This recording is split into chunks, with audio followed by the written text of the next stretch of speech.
Happy Friday, everybody. Welcome to the Keep on Wrenching live stream. Something a little different. Usually we do Thursday nights, but yeah, didn't work out last night, so I figured, hey, how about a Friday stream? People have been asking about a Friday stream for quite a while, and they'd be like, Brian, this would be a hell of a lot more convenient if you did this on Fridays. So here you go. Also, doing this a little bit earlier, okay? Totally get that. But I think it's going to maybe reach some new people. We already got some people piling in here. Claire's in. Awesome. Good to see you on the stream. Nick James. Still at work. Looks like I'm going to miss this one too, guys. Have fun. Nick, it's okay. I'll probably go back. I'm going to try and stagger schedule a little bit. Just trying something a little different. And plus, I wasn't here last week, so I was like, I got to do a stream. So we're here. Tula Tom, going to listen while I wrench. Have a good weekend, everybody. Tula, go get it. You've been making some serious progress on that motorcycle. Let's hop over to the browser here. Let's check out how the community is growing. It's growing pretty damn good, guys. We are approaching 8,250 subscribers on the Keep on Wrenching community channel. If you're not subscribed yet, please go and do that. It is a race to 10,000 subscribers by the first of the year. All right, we're going for it. Okay. Also, Keep on Wrenching community group on Facebook, cruising 357 members. We've got some cool stuff happening in here. Let's see, we've got some CB350 questions that were popping in. Let's see, I got a 72 CB350. Hope this question's okay. All questions are good, Rich, no problem. When I started it up, it's been sitting a few days, fires right off. And what I love about the Keep on Wrenching community is that we usually dive right in here and we offer people a little bit of help. Claire came in with like the most thorough response that I think I've ever seen. I think all I could do is react in emojis. Yeah, that's right. Totally logical. Claire, that was a freaking PhD in diagnosing one of those problems. Very, very impressive. You can probably see behind me on the camera that the Apocalypse bike is no longer in the shop. We've moved it out to the garage because we're getting ready on final assembly. I do have to say, I gotta say, everybody, this is probably one of the cleanest bikes that I've done so far. I guess each bike should get better as I go, right? But take a look at some of these pictures here. This one's really clean. Every nut and bolt, as I can find them, are going together smooth. Everything is working out really well. Look at that wheel. Finally,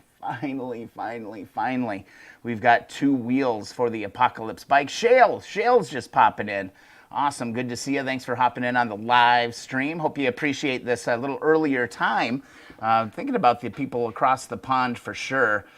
This Apocalypse bike, though, this kind of silver and black number is going to be a real special one. I'm hoping, knocking on wood, that we don't see any huge problems with what's going on here. But man, it's clean. I just step back, I look at it, and it's just beautiful. And I just love these meaty Metzler Block C tires that I decided to go with here. One thing to note on the Metzler Block Cs, they can be a little big, and they can give you a little bit of rubbing problem in your fender. I didn't have that problem because I actually swapped out my front fork set to a CL set. It's a CB frame, so I didn't really have that problem. But I've heard from a couple people now that could be a problem. So be careful when working with those Block C tires, okay? Got to diagnose what exactly is going on there. But overall, all good. And of course, you want to make sure that you hit up keeponwrenching.com. Still giving away free stickers. And today, what I want to do is, doesn't matter if you signed up for a sticker before or anything like that. I want you to go and request a sticker again via this form, okay? Go and do that. And I'm going to give away a t-shirt today, okay? So we're going to give away a Keep on Wrenching t-shirt, which you can go and get via the merch store. But I'm just going to give one away today. Let's open this up. Let's take a look at it. Let's go with, let's see. Well, it depends, male, female. I mean, you could almost just pick whichever t-shirt that you want. But I was kind of thinking one of these would be kind of cool. Any color you want. I can coordinate with you what size you want. But we're giving away a damn t-shirt tonight. We did the Super Clean giveaway previously, and that went really, really well. Had a ton of entries on that, blown away. So yeah, let's give away a t-shirt. Head to keeponwrenching.com. Head over to the homepage. Just go to the homepage, scroll to the bottom, and go and request a sticker. Anybody who signs up for a sticker during the stream we'll do a drawing tomorrow morning, and we'll give away a t-shirt. How about that? Also, throughout the stream, you'll be hearing me mention, sign up for the Keep on Wrenching community group. It's on Facebook. That's what it looks like at this point. So go and do that. Looks like we've already got some site visitors hitting the Keep on Wrenching site. I'm going to mute that phone. Don't want to be disturbed during today's live stream. All right, what are we working on? I honestly have no idea, but one thing I would love to get to today is dig through the parts. I've got a bunch of parts that have shown up. These are all kind of like the little things that you're missing towards the end of a build. And we're going to dig through this. I've got parts sourced from all over the place in here, but it's all just like the really minor little stuff. And on this one, I actually just ordered pretty much 2 of everything because I was like, well, I'm going to need this stuff eventually anyway for the next bike. So I just kind of doubled down on a lot of this stuff. And also, it's time to button up the Apocalypse bike's engine. We've got that Honda twin motor sitting here. Basically, we just need to put the rotor back in, clean it up a little bit, starter and rotor to put that in. I've taken it apart once, but I've never actually put this all together. So I've got my manual over here ready to rock and roll. Boom. And we can go step by step and work our way right through everything there. Okay. So that's kind of the plan. We'll see how it goes. Another potential project that we may have today is I have not done the glass beads yet for the 125S behind me, the 1974, that red beauty.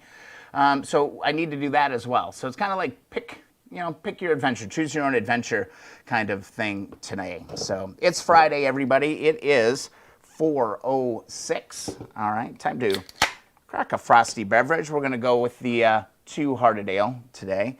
And let's go. Let's kind of dive into something. Let's dive into these parts first. I think that could be actually the most fun. Just warming up here. All right, so what do we got going on? Guys, eventually you're gonna need this stuff, okay? These front brake switches. I just had a miserable time with all of these. Gotta love it when you get a part with that Honda part number on it. But these front brake switches that get pancaked into that front lever, I don't think I've ever successfully extracted one out of a handlebar set yet. So I just went ahead and I picked up a couple of these. Needed one for the 125. I needed one for the 100. I needed a new one, if you recall, for the CB350. So I just went and ordered a bunch of them, and I've got those. It's time to put together a proper toolkit for the Apocalypse bike because we're getting real close. This weekend, I think I'm going to make some progress on that bad boy. I'm really, really hoping that I can do that. But went ahead and Keep on Wrenching member actually gave this to me for a proper kit. No canvas bags. We've got an official Honda part number for that tool kit. And we'll be able to build one of those out and make sure that we're good to go there. Here's the other switch. This one's going in the 125. And then check this out. Super excited. Got all my cables for the CB100. Got a cable kit. I think this thing was like $30, but it took a good month to get here. It took a hot minute to get over here, but brand new. And what I really like about these is that these are the gray cables. So originally they came with gray cables, and a lot of times the replacement cables that we can find are black, and they aren't quite right. So I was kind of happy to see these, but these are a CB100 kit.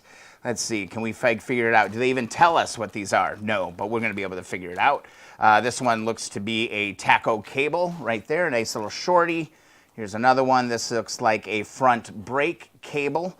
You can kind of tell that because you've got this little adjuster bolt here. I believe that's what it is. What else we got here? Looks like we've got, oh, this is the front brake, actually. This must be the clutch cable. No, this would be the clutch. Yeah, this would be the clutch right here. And let's see, Speedo, what the hell is this? Front brake cable? That's probably what it is, right? Wait, which one is which? Oh, this is definitely the clutch, and this is definitely the front brake cable. Okay, we're good. We've got our cables for the thing too, and then I just kind of started diving in to everything. Had a big meaty order from 4-into-1. God bless them, having parts in stock and moving through things. And also had a little bit of stuff coming in from Common Motor. Yeah, Nick, isn't the gray cool? I'm glad when I can find the gray. Here are my glass beads for another set. I actually got these off of eBay, and they were about $10 cheaper than going to Common Motor. So just heads up on that, that you don't have to pay. I think it was $30 for the kit, but on Amazon you could get them for 20 bucks, and it's all the same deal. It's the same deal on all of it. So I'm good to go with another glass bead set. Need to do a little research about how much I need to put in each of those wheels. I did go ahead and get brake shoes for the CB100 as well. I think that bike's going to go together really, really, really fast. I'm pretty excited about it. It's running, just needs that cable, so might do a cable swap. I don't know if I'll get to it this weekend, but got myself some fresh brake shoes for the CB100. Cool thing that I learned, I've been going through some Secretary of State hell here in Michigan, and I think I'm going to end up just making a video about it. But bikes under 100 cc's, you don't necessarily have to have a VIN inspection on it. So note to self, maybe it's a point or a feather in the cap of some of these smaller cc motorcycles. That CB100, I'll probably get titled before all the other ones because, man, the process has either changed or I got really lucky when I went to register the 1972. So I don't know what it is, but there's going to be all kinds of hoops to be jumping through. But if in the state of Michigan you have a motorcycle with no title that you bought on a bill of sale and it's less than 100 cc's, you can bypass a lot of the rigmarole. This little thing looks pretty damn simple, but I finally broke down, spent the money, and bought this. This is the rear wheel retainer, bearing retainer tool. So no more, cutting, or putting in bolts and trying to get that out in just real herky-jerky kind of way. I actually just invested in one, and this is going to be slick. I'm happy I actually already used it when I put the rear wheel together on the Apocalypse bike, and yeah, totally flawless. Makes it super, super, super easy. So this is, again, that rear wheel bearing retainer that is in there, and those things can be a real bear cat to get out. So we got one of those in the shop, doing good there. Now, I was having flasher problems with the Apocalypse bike. So I couldn't get my blinkers to really work. My flashers were all jacked up. So I don't know what the hell I was doing, but I ordered, I think I have like 4 flashers now. I must have just been very impatient, and I have 6 volt and 12 volt now. So here's a nice 6 volt flasher. I can go ahead and install that one on the CB100, or I can use it on the 125 or a future bike or whatever. But you got to have good flashers. Any of you who've bought stuff online, you know what this stuff is. Good old Common Motor. They always hook you up with the cool stickers. And I did splurge a little bit, and I got the embroidered 350 patch. How cool is that? I love this. I got to put these on my coveralls or something like that. That would be really, really cool. Again, don't forget, go sign up. KeepOnWrenching.com. Free t-shirt giveaway on the channel. Go fill out that form at the bottom of the home page. Don't even know what's inside of this little white box, but wouldn't you guess it? It's another flasher relay. Bought another one. This is a 12 volt flasher. So there's one 12 and one 6. And I believe I have another one in here someplace as well. What the hell is this? This says regulator rectifier, but that is not what this is. It's actually an empty box. I think this is the flasher that I put onto the CB100. I'm absolutely in love with these posi locks. I've been ordering just kind of bulk batches of these. You're going to need like a bag to do a bike, basically, is what I learned. Man, you want fail-safe kind of connections, and also what I really like about these is that you can take them apart. So if you made a mistake or something, you can just unscrew these and deal with it. These posi locks, I'm all about it. Claire, I could use some pointers on paint. I have a picture of the color that I want, but I don't have the paint code. It's a custom color. What would be the best way to get the code and paint? Well, I know that you can bring any color to like a paint shop, and they have like a scanner that they can use. I wonder if you could get something like that. It's a flat color, no metallics, okay, no candy, anything like that. But I do know, like, I want to say, like Home Depot might not be the best thing to do, but I know like Home Depot, you can give them a color and they'll scan it and they'll tell you exactly like what is in it. You might look to something like that. The other thing you might want to try, and I don't know if he does custom paints or not, but it would be that eBay store, Marble Motors on eBay. If you haven't checked out Marble Motors on eBay, does a lot of vintage paints, and he mixes his own aerosols and auto body kind of paint and stuff too. Maybe give that a ring and do that, but I would think we'd be able to scan it, figure out what exactly that color is, and have that created. That's maybe how I would approach it. Let's see, okay, I got points. I did get extra points because, so here's kind of the plan with the Apocalypse bike. I want to get it running on points first. I've actually always just bypassed points and just went to an electronic ignition, which I'll probably do eventually, but just as a little bit of a challenge to myself, and it is a little bit of a hole in my series. I need to get this bike running on points. So I've got my left point set, and there should be a right point set. Yep, so I've got a full set of brand new points that I can put into this. So I'm gonna actually try. That's my goal, is to get this thing running. Those would probably become YouTube videos. I'll probably do those on a video, so there'd be some evergreen content happening there.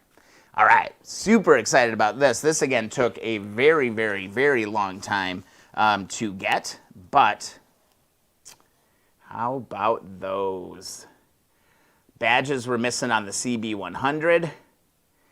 And I got myself two CB100 badges. These are replicas. These are not originals, but they're going to look freaking sweet on that bike. Very, very happy that I was able to track those down. And where did I get them? They came from Indonesia. They came a long ways. But what was the website? It doesn't even say. Yeah, doesn't even have a website. That is one of the most inefficient business cards that I have ever seen.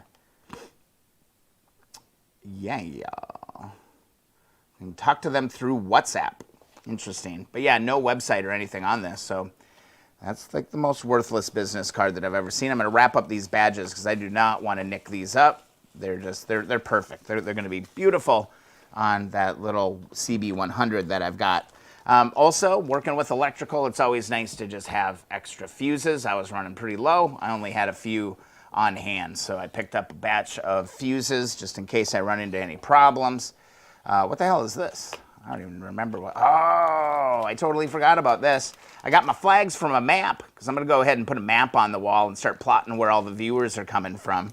I think that's going to be a lot of fun. So I got little flag pins for the map. Haven't got the map yet. I'm still waiting. Man, shipping times and things like that have gotten very, very, very long.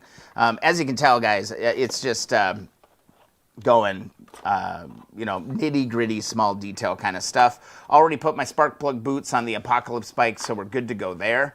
Here, just in case of reference, you need to know what those were. I got these from Common Motor. I think I got these from Common. So those, I should actually have a few more of those on hand. The hell is this? Unmarked box. Oh boy, how lucky. Another 12-volt flasher. I went flasher crazy. I got so damn frustrated that night when I couldn't get that stuff to work. And I like every flasher I tried was just garbage, or work on one side or something like that. So I went a little flasher crazy. So if anybody ever needs a flasher, I've probably got plenty of them. What the hell is this? I think this is another flasher. I'm pretty sure it's another flasher. Yep, it's another flasher. This time it's a 12-volt flasher. The reason why I ordered so many of them is because shipping times were like different on each one. So like some of them were like, you'll have it in like 3 weeks. And I was like, I don't want to wait 3 weeks. And then one site I ran into said they'd have them here in a few days. So I just went ahead and ordered them. But now I just have way too many. Got a carb kit for the CB100.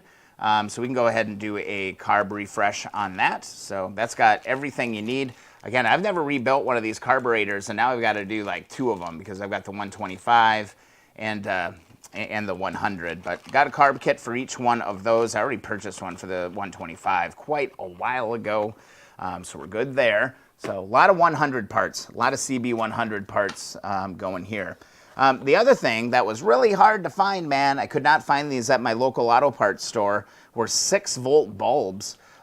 So I ended up getting 6-volt bulbs just as I start wiring things up. I'm pretty sure I'm going to run into some issues. So got my 6-volt bulbs. I don't know which bike they're going to end up on, but just remember that 125 and the 100 is a 6-volt system, and the CB350s, or really anything other than that, is going to be a 12-volt system, and you certainly don't want to be running 12-volt bulbs on a 6-volt system.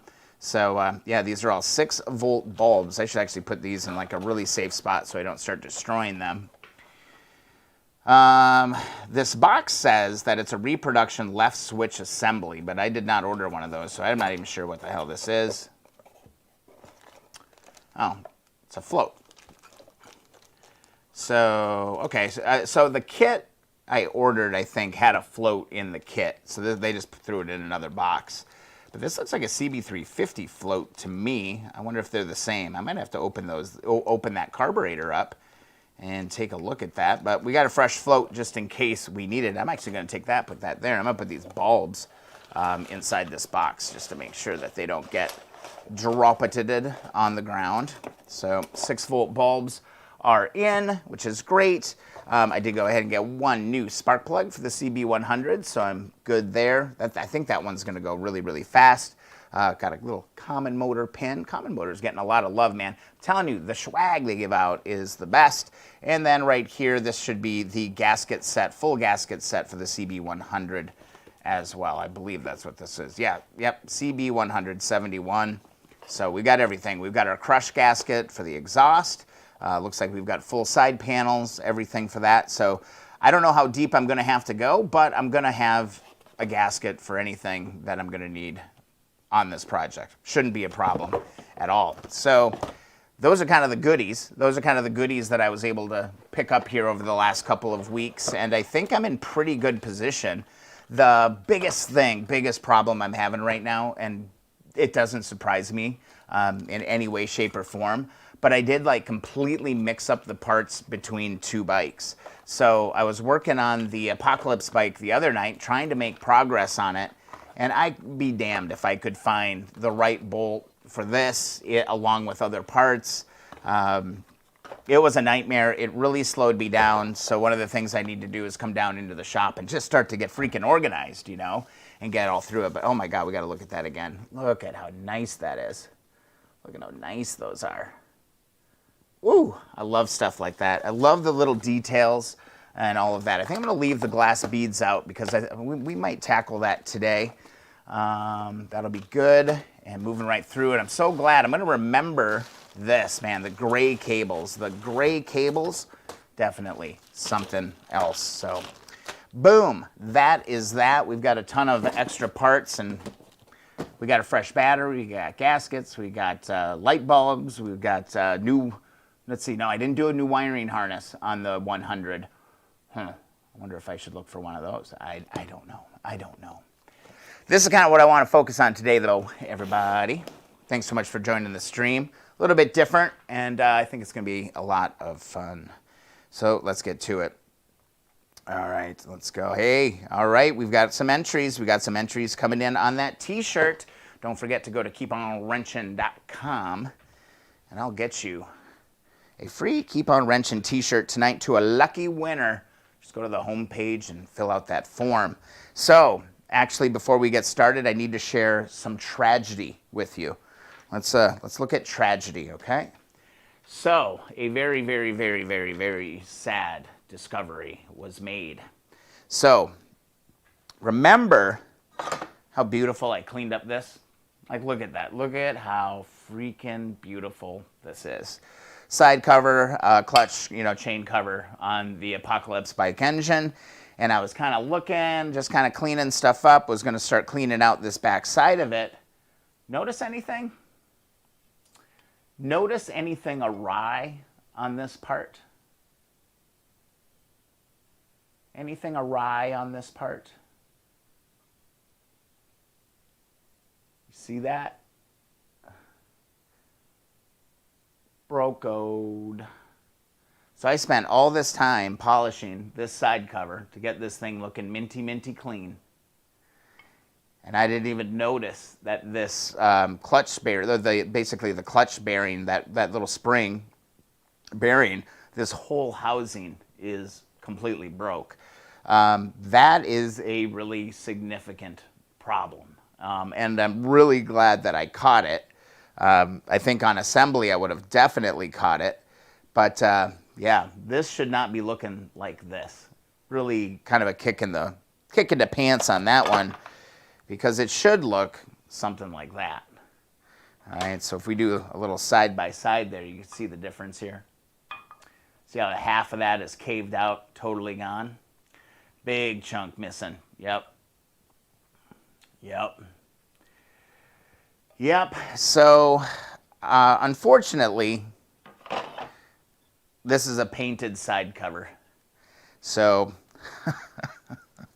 I got some work to do with the paint stripper.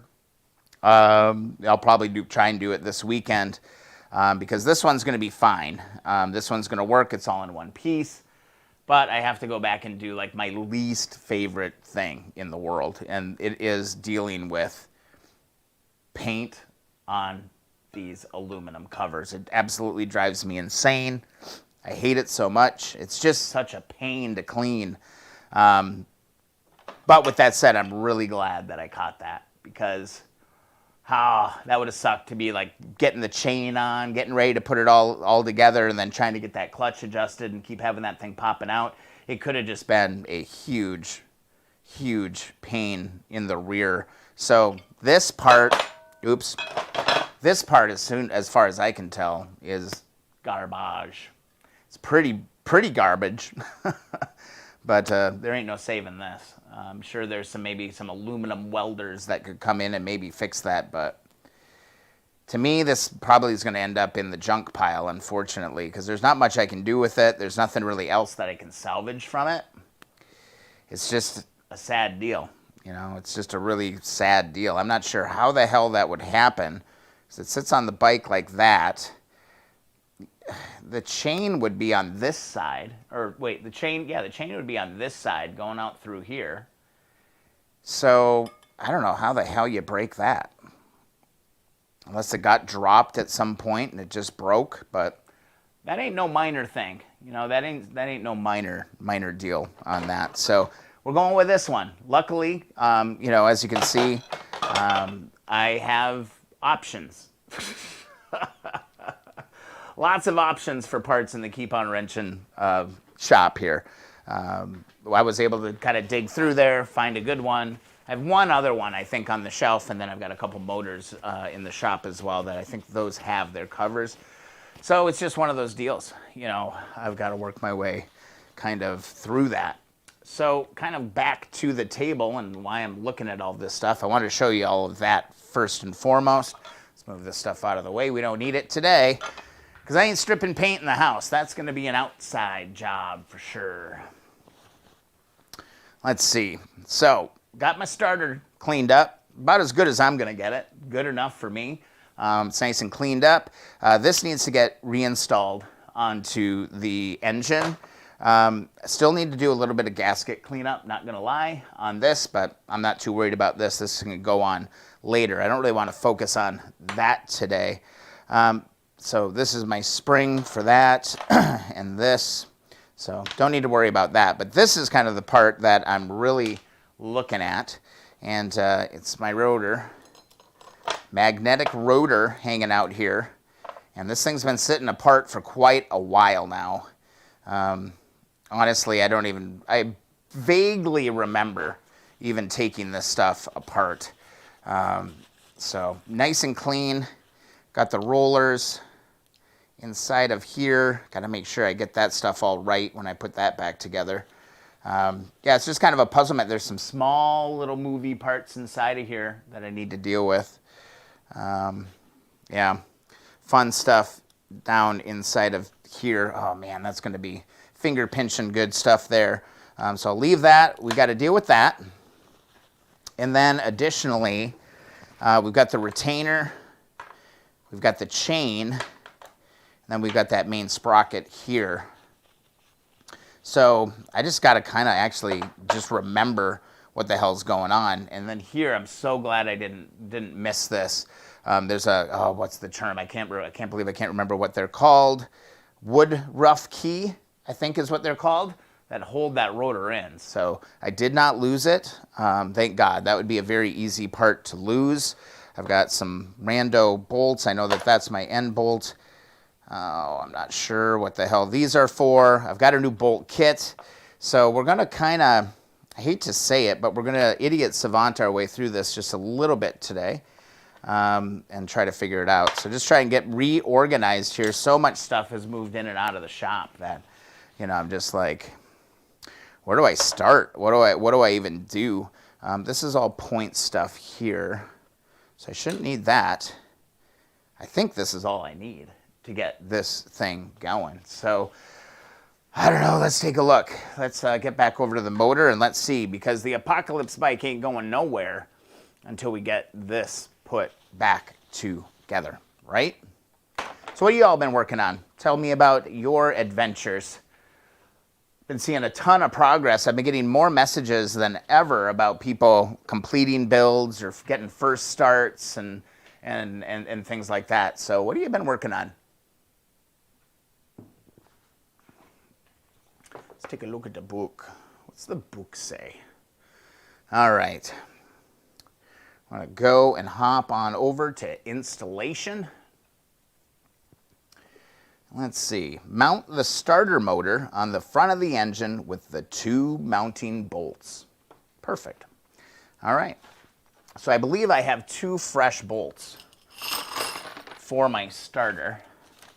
I'm going to go ahead and pull out this amazing documentation from Common Motor. Again, they're getting name drops all the time. But here they have the diagram with the starter motor, and they have 2 E's. So 2 E bolts are going to get us through this deal. So let's go ahead and find our E bolts. Looks like I've got a few of them here, but I love this little sizing guide. So you can make absolutely sure that you're getting the right bolt for the right job. That one is too long.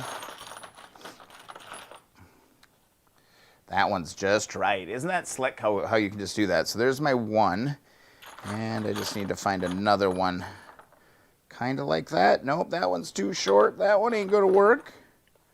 That one's going to be just right, though. So we've got that right there. So there's our 2 starter bolts. We'll need some of these here coming up, so I'll just leave those alone. We can give the motor a little bit of a turn. Let's straighten you out so you don't feel like you're a drunken sailor walking around. So we'll go ahead and do that. Then I'm just looking around trying to see if I can find my anti-seize. Hoping I have that here. Yes. Boom. Don't leave home without it, ladies and gentlemen. Do not leave home without your anti-seize compound. Very important stuff. I'm going to go ahead and grab my Allen wrenches because I am going to need those as well. And again, this is just, we're going on a little adventure together, okay? I've never put one of these back together. I'm very good at taking things apart, and I'm kind of okay at putting things back together, okay? That's just kind of how I operate. So here we go. Looking here, I'm going to grab myself a pair of gloves just to keep things kind of nice and tidy. Shale. It's looking nice in blue. In blue. What are you referencing? Nice in blue. Oh, maybe that's starter motor? All right. So it said to take my starter motor and attach it in the 2 bolts. So I think what I'm going to do, I'm going to put just a little bit of Marvel Mystery Oil on that seal. I think that'd be a good thing to do. Just to moisten it just a little bit. Because there is just a little rubber seal on the outside here. So I'm just going to go ahead and lubricate that with just a little bit of the Marvel. And it's going to go like this because your connector goes up. So it should, in theory, slide back together, and it sure did. It wanted to go home real quick. Okay, that was a hell of a lot harder to get out than it was to put in, but I kind of like it. I kind of like the way that that looks. Very cool. Go ahead and grab your anti-seize now and give it a little mixy mix. Sometimes it likes to kind of come apart on you just a little bit. You don't need a ton, but just kind of dribble that along the threads there just a little bit. And the next person that works on this motorcycle in 50 years after you get done restoring it is going to thank you. They're going to be very, very happy, okay? They're going to be like, gosh, God bless that kind soul who used anti-seize on his nuts and bolts. Very, very key. Okay, so first step. Mount the starter motor on the front of the engine with the 2 mounting bolts. We're on it. We're on it. If I can get my the correct tools out here. Let's go ahead and get this thing started and get this thing run together. Remember, the only reason I had to take this starter motor off is because it had a broken bolt. And luckily, we were able to extract that, which was a godsend, honestly. I was really worried that we were going to run into some issues that night, but the Honda gods came through for us, and we averted some disaster, which was really, really good. So this is going to be a little bit tricky. I wish I had just a longer Allen wrench. This would make it a ton easier, but all I've kind of got is this kind of combo set. So you're just going to have to deal with it. You got to wrench with what you got sometimes, and this is what I've got. You know, remember on all of this stuff, these are old. All this stuff is old. All the threads are really old. So don't go crazy on tightening things. One of the worst feelings you can have when working on these is when you're tightening something up and you feel those threads give way. Because then you're looking at sizing up one, drilling, tapping, getting that all figured out. So I'm going to go ahead and just be gentle with it. Get it where it needs to be. Okay, and then I'm just going to give it just a gentle kind of a snug in place.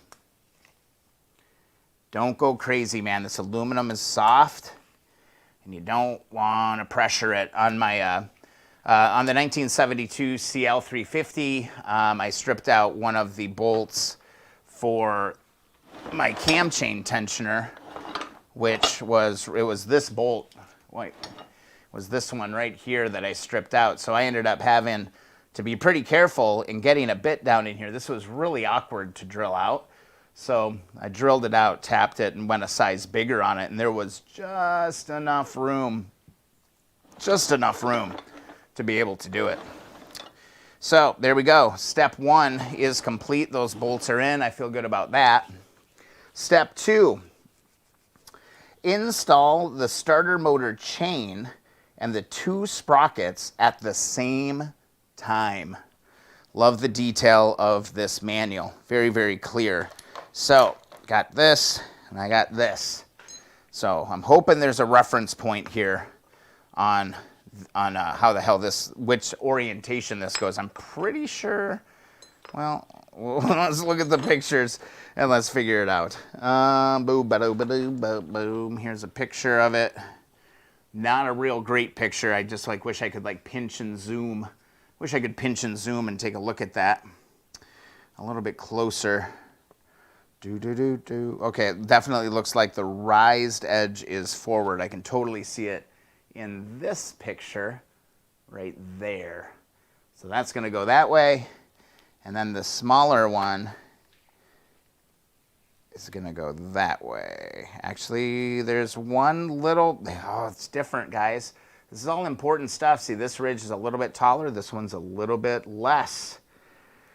Oh, boy. Oh, boy. Which way is this going to go? This is going to be challenging. Okay. So either way, they're telling us to grab our chain. Okay. Luckily, my chain is in really good shape. It stands straight out almost. There's no sag in it. It's going to be fine. So I can go ahead and put this on. And then I can go ahead and grab this, put this around here like that, and there we go. And these go on together. Okay, so I think we'll be able to see pretty quick whether or not it's going to line up or not. So there we go. I mean, that looks Looks pretty legit to me. And being, oh, it's kind of nice to have this all starting to go together like this, though. It's really exciting. This isn't a really tight chain. I mean, it's literally just your starter motor turning the crank. That's all its job is, okay, is to do that. Want to make sure that I got any kind of dirt or debris off of that. I'm going to pull it off and just flip this one around. It doesn't say in the manual which way that this goes, but usually there's one way. There's one way that it goes, and that's how it is. I don't see a massive difference. It's a little bit closer on the front side, so I think it's the other way. I'm going to go ahead and pull this off because it's really close to the case on that one. So I think your thicker edge is going towards the case. I'm going to find out when I fire it up for the first time. And then you just slide it on straight. Just both of them together straight. Just like that. Bada bing. Bada boom. Absolutely. That's absolutely how that would go, because now I've got just a little bit more space between my chain and the case. All right. Keep going. Mount the starter clutch. Okay, wait. Install the starter motor chain, 2 sprockets at the same time. Install the starter sprocket setting plate. Starter sprocket setting plate. So I'm going to assume that that is what this is. And we may need to look at a reference here, because, man, these photos aren't really the clearest, but I can see it right there. Tried to take a look at it. Let's see. Yeah, it's got a flat edge on this mounting point, and it's got that right there. I'm going to go ahead. I think I'll leave the anti-seize off of this one. This looks like a 10 mil. It's a special hardened bolt, it looks like, as well. It kind of snakes in there. How can I give you a little better look at what's going on here? Oh, ow. Oh, that almost took the skin off. JT had the same issue with the stripped cam chain tensioner threads. Had to use a few helicoils. Yeah, that was an option. I ended up just drilling mine out, going up a size. But did you feel it, like when it went? And then did you have that like that cold rush kind of go through your body? Like, oh no. Thanks so much for stopping by, Claire. Good to see you. Thanks for contributing to the community. It's great having you here. So have an awesome weekend yourself. All right, we've got our 10. We can go ahead and do that and get that in place. So on the way down here, all of my tools have been out in the garage because I've been working on the Apocalypse bike. So I think what I'm going to do actually is I'm going to do some blue Loctite, if I can find some blue Loctite here. But I dropped my toolbox down the stairs going down into the basement, and the toolbox opened, of course, and all of my tools sprayed down the stairs. That was about 20 minutes before the stream was starting, or scheduled to start, and I'm going to be a little disorganized on the tool side because everything I don't know. It all just disappeared. It all just disappeared. So I just want to find my blue Loctite here real quick. Don't recall the last time I used it. But the struggle is real, friends. The struggle is real. I got some sandblasting to do this weekend as well. So many damn projects, guys. I just got to pick one bike and kind of move on it, I think. Because otherwise, I'm not going to make any progress, really, on anything. I don't know where the hell my blue Loctite is. So, oh, I found it. Praise the Lord. Yeah, that deep sinking feeling when you know you strip something out, man. It's like, I was so close. I was like 2 ratchet turns away from being done, and that little bugger had to bail on me. So again, if you guys see me doing something completely wrong, you know, let me know, because, you know, I'm just following the manual. And manuals are good, and, you know, and they're super helpful, but sometimes they are not as detailed as, you know, we may want them, especially as a first-time builder.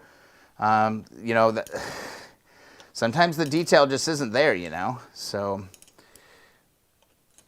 that's why I'm a big fan of just take as many pictures as you possibly can when you're disassembling your bike, so you always have a reference. I'm just going to slightly snug that, and that should be good. That is in position. That is what it said to do. Install the starter sprocket setting plate. That's what I did. Be sure the starter sprocket setting plate is secured. I have secured it. 3, mount the starter clutch on the rotor with the 3 screws. The starter clutch on the rotor. Oh, I've already got that. I've already got that on. So we already dealt with all of that. So we're good on that. So what is being referenced there is this plate here. I believe this is, what are they calling it? The starter clutch on the rotor with 3 screws. And here's the 3 screws. This is the plate that they're referencing on that. I need to go ahead and get, I almost dropped something on the floor, which would have been extremely frustrating. I need to go ahead and get this mounted back into here. This piece here almost just totally fell out, and I'd have been looking around on the floor for hours trying to get that squared away. I need to get this thing back inside here. It pops in there. I just gotta grab it. Little dental pick action. Swear I was a dentist in a former life. There we go. It's like that. And then, see, you can see there's a little bearing in there. Oh, sorry guys, losing you. There's a little ball in here. There's a little, oh God, fell back out. Martyr trucker. Try this again. So you just got to kind of, there we go, we can see it there. Push it back in, and then we can insert the dowel. There's a little spring on the back side of this as well, so be careful. You don't want to kink the spring. Then you just got to gently get that in there. So, okay, that is there. Okay, so that, I can skip that, mount the starter clutch on the rotor with the 3 screws. Be sure to install the side plate between the rotor and the clutch. This should all be correct. Okay, install the wood rough key. I got it right. The wood rough key in the crankshaft, and install the rotor, lining up the slot on the rotor with the key in the crankshaft. Draw the rotor down on the crankshaft with the rotor bolt. Never strike the rotor, as it may affect the magnets. Okay. Okay, so wood rough key. I have it right here. Let me get you angled up. This is big. I've been dreaming about this moment. So here's my wood rough key. That is going to lay in the slot right there, just like that. Hope you can see that. It's just a little key that you put inside of this. Right here. Pop it out again. But it's just a little key. And that drops in there just like that. It's my wood rough key. That's how that goes. Here's the bolt. Not sure what size this is. This looks like it might be a 14. Maybe. Oh yeah, it's the 14. Duh. That's how you adjust the damn motorcycle, Brian. That's how you adjust all your timing, is with a 14mm wrench. So we've got that. Okay, so inside the rotor, if I can rotate this around, there is a slot there. So there's a slot. Can you see it? See it? Yeah, you can kind of see it. There's a slot inside that. We're going to line that up. Make sure we get this all lined up. Ah, that damn thing, that little rotary, or that little bearing thing came out again as I tripped over my mic cable. So back to the dental pick here. Let's put that bad boy back in. It's kind of annoying that that keeps wanting to pop out. Like I'm wondering, like, did I miss something? But I don't think we even took this apart, did we? I don't remember. It's all a blur, to be quite honest with you. Like I'm really struggling to like remember. It's like, okay, which motorcycle did I fill the forks with oil in? I have no idea. I don't remember if I did that on the 125 or if I did it on the 350 or did I do it on both? I really have no idea. Oh, it's a finicky little booger. Plus, you're kind of like fighting a weird little magnetic thing here, too. But there we go. Boom. That's in there. That all looks legit. And we can tip this up. And hopefully get this lined up so we can get this back on. Oh, that damn thing fell out again. What am I missing? What am I missing here? Yeah, these are, okay. So these other ones are oiled up a little bit. That might make a difference. I'm dropping parts all over the place too, which is no good. I hate to take this all apart again to deal with this, but there's my spring. I can show you kind of what's going on here. There's a small little spring right here. The spring goes into a little cap. Okay, so the spring goes into a little cap, just like that. The spring slides into a slot inside there. And yeah, this is finicky business here, guys. A half moon wedge. It does look like a half moon wedge, doesn't it? So that goes in there. So they aren't telling you that these things pop out of here like nobody's business. They aren't telling you that you got to be super mindful about this. I am on puppy watch tonight, so gosh darn it anyway. What am I missing here? Why do these keep falling out of here? Why do they keep falling out on me?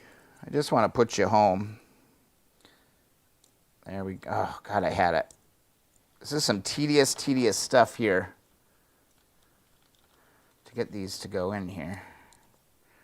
I don't remember these flopping around like this, but it is just like a spring tension thing. There's one. And then I had another one kind of fall out here too. So gotta go back over here, do this, push that. Wondering if I could put like a little bit of assembly lube on that, because that would hold that in position. Jeffrey joining while on vacation in Corolla, North Carolina. Awesome. Where's Corolla? Is that on the beach? You doing a beach getaway? Well, thanks for joining the stream, taking times off of it. Put the start. Okay, Tula, he's always helpful here. He's taking a break from his work to help me out. Put the starter clutch sprocket on first and then mount the rotor and the starter clutch together. Keep pressure on the two pieces from the caps and the rollers falling out. Okay, so put the starter clutch sprocket on first and then mount the rotor. Oh, I see what you're saying. So I should do it all as a unit. That makes sense. Put the starter clutch sprocket on first and then mount the rotor and starter clutch together. Keep pressure on the two pieces from the caps and rollers falling out. Got it. So I already put that in there. So that, Tula, that is not what the directions say. You know, in my defense, that is not what the directions say. I am following the book. I'm not making this stuff as I go. Oh, Outer Banks, dude. Outer Banks is freaking amazing. Yeah, that is a very, very cool part of the country for sure. I had the opportunity to go out there one time and experience their tourism product. It's legit, man. Enjoy. I hope it's beautiful out there. Cool.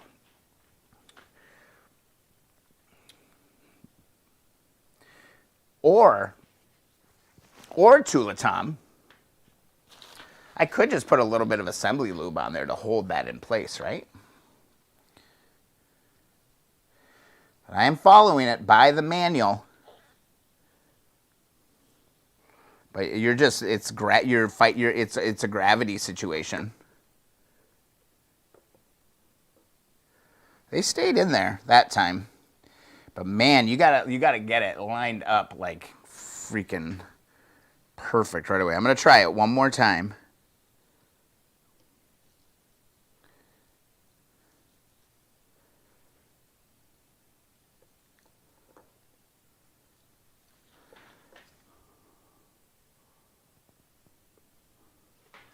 This is tedious.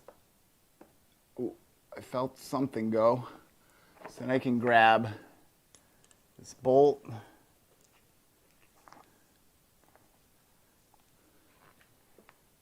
I think I'm on there. And they said only tighten this.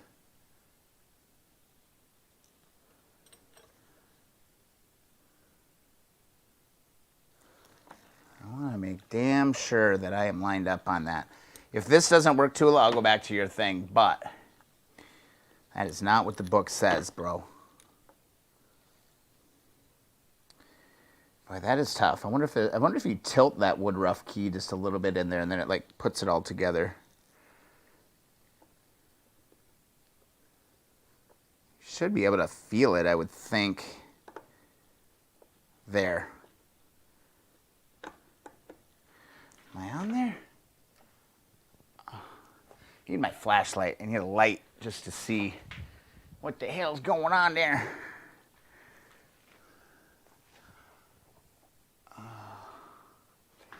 It's tough. That's a tough angle there.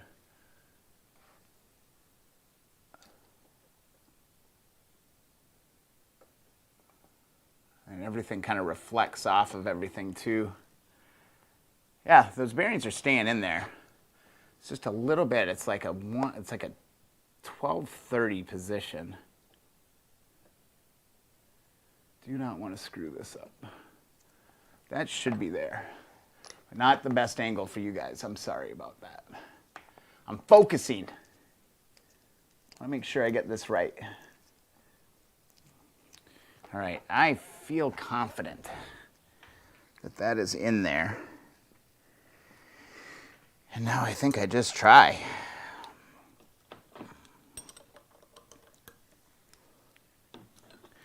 I should kind of start sucking it together, I would guess.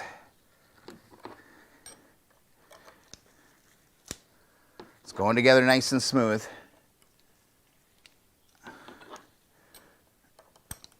If I remember right, this is kind of a long-winded little bugger. In the spirit of keep on wrenching, I'm just going to use a wrench. I'm not going to go crazy. There we go. It's getting easier. You can tell it like totally seated itself now. It's good. Let me get you a little different angle here. It's a big moment. Okay, now the motor's starting to turn. All right. So there's got to be a torque spec on this, I would assume. There has to be a torque spec on this. It's on there. It's on there. It's flat against there. It's flat against there. I'd say we're good. I'd say we're good on that. Okay, back to the book. Install the woodruff key in the crankshaft. We'll draw the rotor down on the crankshaft with the rotor bolt. Never strike it. Install the stator in the crankcase cover. Then install the cover using the new gasket. Okay, so basically that's it right now because I have to clean that cover. No, wait, I have that cover. I can do this. Oh my God. I can't believe there's not a torque spec on this. I'm actually going to check the book. In the back of your manual, you should have a torque guide on it, and I would assume that that rotor bolt would have a torque spec. So let's see. Let's take a look out here.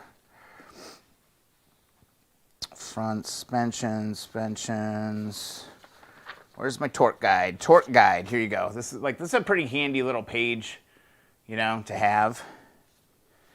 So let's see if there's a rotor bolt.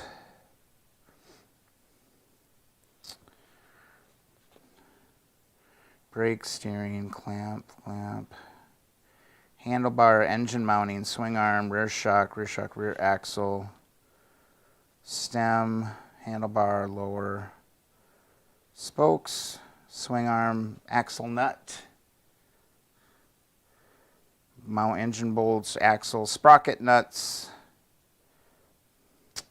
Yeah, Tula, do you recall there being a torque specification on this? I am not seeing it. I would assume that that would be torqued. But I guess there's a lot of pressure happening there too, so maybe not.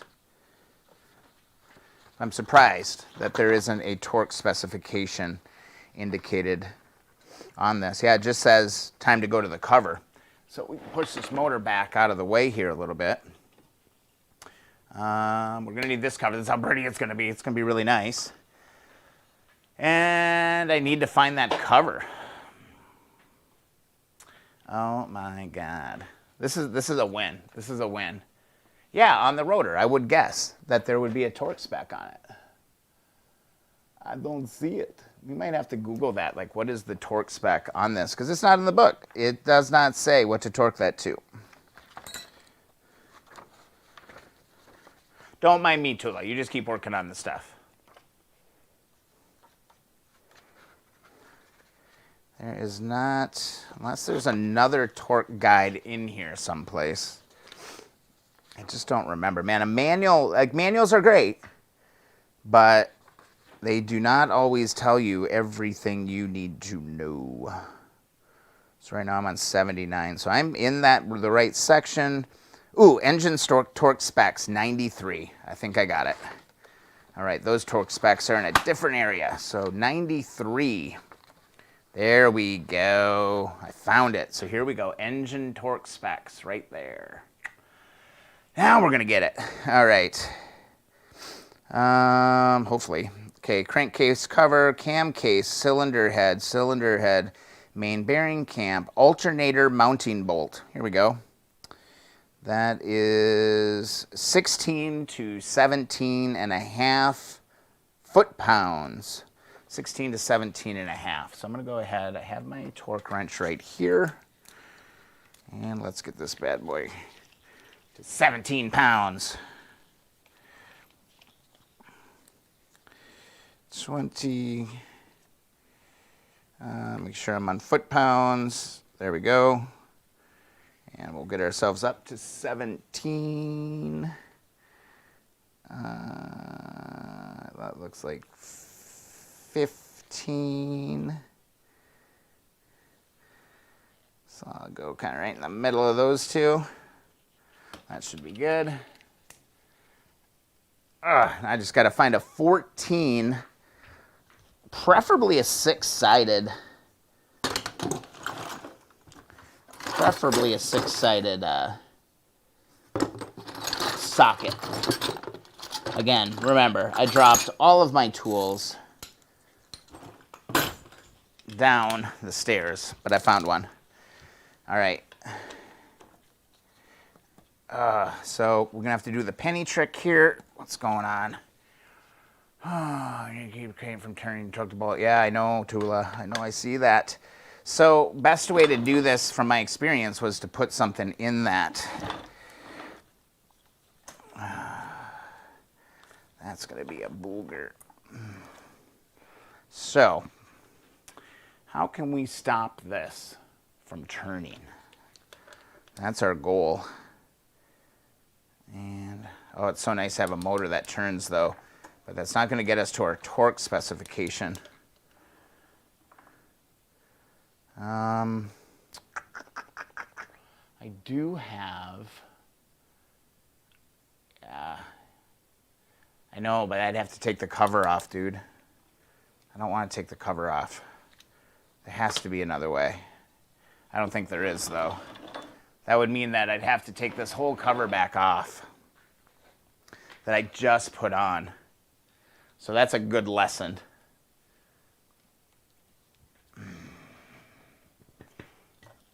I can't get to it from there. Oh, shoot.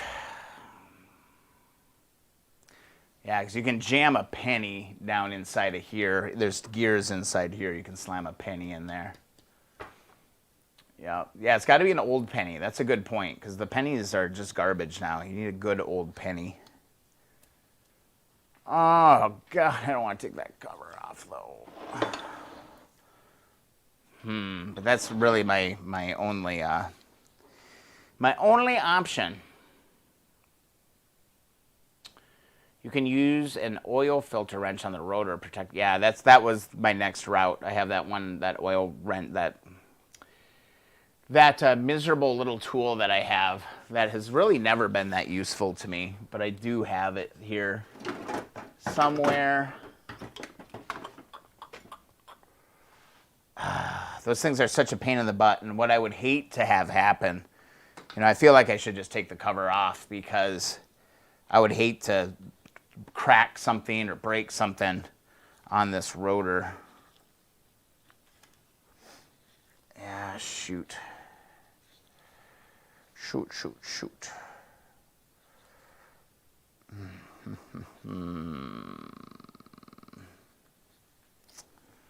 Shoot. What a drag. What a drag.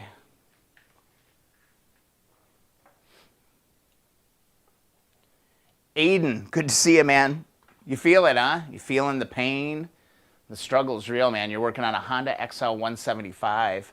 Glad to see you working on this stuff. Yeah, I love these old bikes, but I just got ahead of myself on this cover, man. That's going to be the easiest way to do it. That is going to be the easiest way to do it for sure. It's fresh.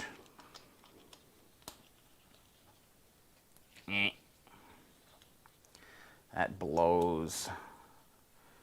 That blows. I hate going back, But I don't want to use that oil filter wrench. It's not right. We're not going to have nearly as much control over that either. So just got to do it. Main seal went out. Well, you'll get it, man. At least you're tackling it, man. Good for you. Glad you found the stream. If you're watching the stream, you're new to the stream, giving away a free t-shirt tonight. So be sure to go to keeponwrenching.com. There's a form at the bottom of the homepage. It's for requesting stickers. Fill that out, and tomorrow morning I'll check to see all the submissions. We'll give away a wrenching t-shirt. Be fun. Oh, you hear how nice that crack got? I had all of that done so perfect. I took my time, I did it right, and I just missed that one detail. I can kind of go back in time a little bit too and be like, I'm kind of starting to hate this little all-in-one freaking tool here. I'd rather have long Allens that I could deal with. Well, note to self, it's all lessons learned, right? I always like to say live learning on the Keep on Wrenching channel. So let's go ahead and pull this off. And again, here now we're in that same position where you don't want to rush taking this stuff out, because again, it's into aluminum. And last thing we want is to, strip something at this point. So just be careful. And I don't like the torque that this has given me on these little things. I wonder if I can just get them out by hand. The 125S, I have a CL125S.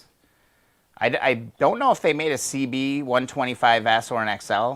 I don't think I've ever seen an XL125S, like in anything that I've really read. But I do believe that there is a CB. So I have a CL though. So, boy, this is going to be kind of maddening here. If I got to turn these one at a damn time. Did Common Motor give me a better wrench here? Of course they did. Ah, thank you. Really can't go wrong, man. They save you. They save you with a lot of stuff there. Then I'm going to have to go on a mission to find an old penny. How hard is that going to be? Any kind of soft metal would work to jam that up so you can get it torqued.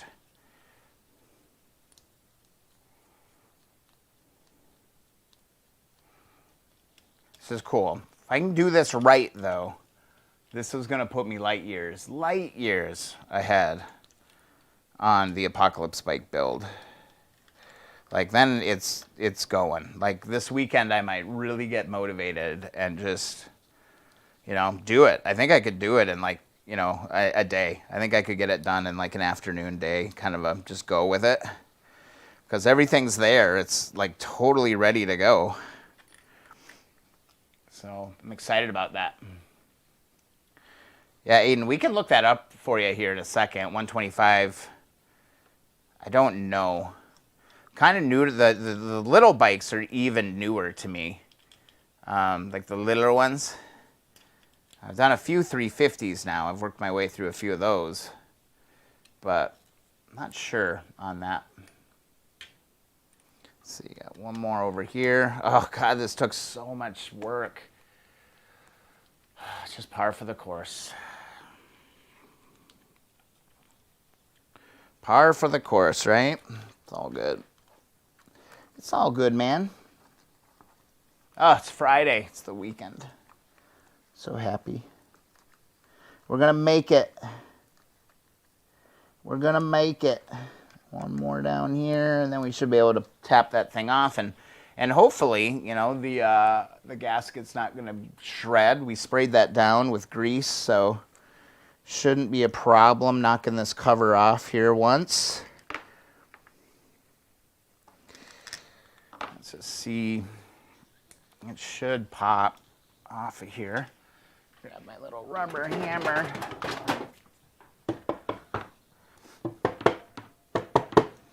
Oh, it was on there so perfect, too.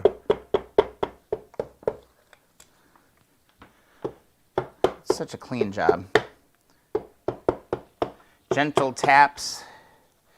A little bit of persuasion. That's a turn over here. I need to get it hit over here a little bit. Dremels in the way. Just trying to be as careful as possible.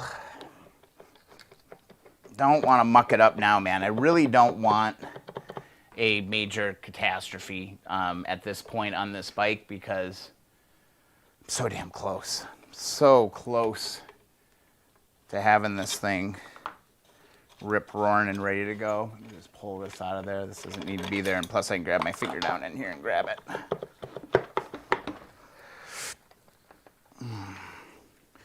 Oh, hitting you guys all over the place too. Let me switch sides while I work on this side. Is there one more bolt in there I didn't get? What the hell's going on? There we go. Pop. Pop. Pop. There we go. Careful of my gasket. And, oh, that one was hung up just a little bit. See if I can keep these screws in order too. That'd be nice, not to mix that all up. Should pull straight off.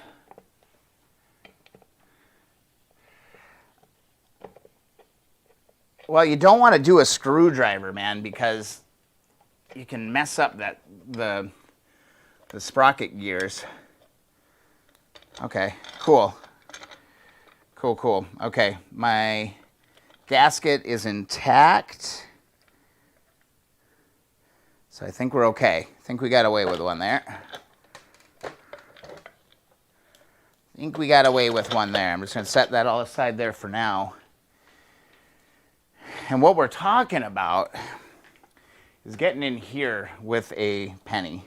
So you can just jam that with a real copper penny and it'll stop. So let's see.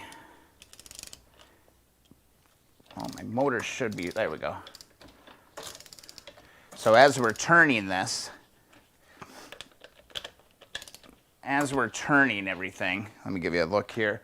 So we can jam that gear as we're working through here. Oop, okay, cool. So let me dig through real quick. I just walk in the other room, see if I can find an old penny. Hopefully I can find an old penny. Here, this one looks like worse for wear. See if these old eyes can see what the hell this is. That looks like a nice old penny though. Oh my God, it's so hard to see. You know, little trick. Grab your smartphone, go to your camera, and take a picture, and then zoom into your picture. 1944. We got ourselves a 1944 penny. How about that? All right, so I believe we can take that, drop that right there. All right. And that is soft enough to where it's not gonna muck anything when you do this. It's not gonna scratch or dent up that sprocket when we try to do this. So here we go. Let's try. Where the hell was it? Thought I could go right there. Maybe not. Ooh, is that a wheatback? I haven't seen a wheatie in a while. It is a wheatback penny. You don't see those wheatbacks very often. Maybe it's got to go in from the bottom side on this one. I'm trying to remember. Oh yeah, it's got to go on the other side. I'm thinking about the oil sling. So there, I got it right underneath here, up in the gear. And let's torque. Oh, and let's make sure our thing is going in the right direction here. We want to tighten. There we go. And let's get our penny up in there. See if we can get this thing to grab it. There we go. Yeah, it's on the top. And let's wait for the click. There it is. For good measure, hear the click. That's there. I'm going to double check, make sure I was on foot-pounds. Yeah, I'm at like between, yeah, it's like 19, 20 pounds. Right there. And now I can back this out a little bit and I can pull my penny out. And it did a little bit damage, but you know what? This is going to become the shop. The wheatie. Dude, it's a 1944D. Do you know how plentiful 1944D pennies are? I happen to know that there's a million of them. My father collects pennies or coins and stuff. And I think it's the 1944D is bad. But either way, this one is now a piece of keep on wrenching history. All right? Yeah. These are good. Yeah, well, and also we're watering down our currency. Somebody got something fierce right now, Eden. So that's cool. Okay, we got this. So now I can go back and put my covers back on, and I need to find that other cover as well. So yay. Here we go again. So people tuning in might be like, Brian, didn't you already do all this? Why are you doing it again? You know, but you know what? Sometimes you gotta redo stuff. You know, it's not the end of the damn world. We'll be okay. Just trying to look to see. Oh yeah, here's my lithium grease. I'm gonna go ahead and do a quick coating on this again, just to make sure I've got everything the way it needs to be. If I can find a little safe spot to spray this stuff, because this stuff is kind of nasty. Got my little bin here.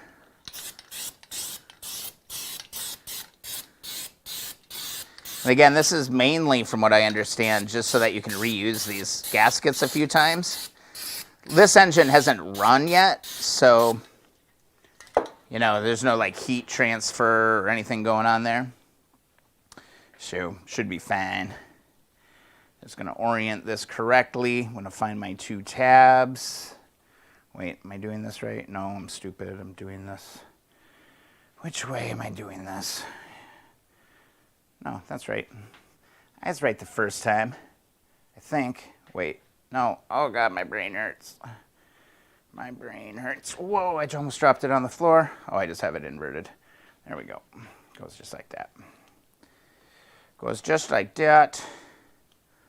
Get that on this peg. Line that up. The lithium grease also kind of helps kind of hold that gasket where it needs to be. Make sure you get it underneath the oil pump down here. Line it up with everything so it's nice and good to go. And then we should be okay. Should. Keyword should. Hi, Siri.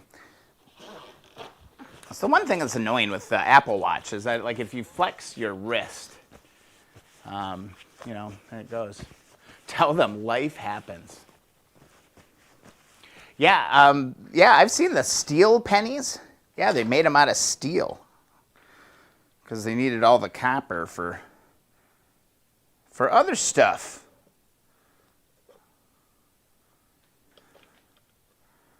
All right, let's just get this lined up here.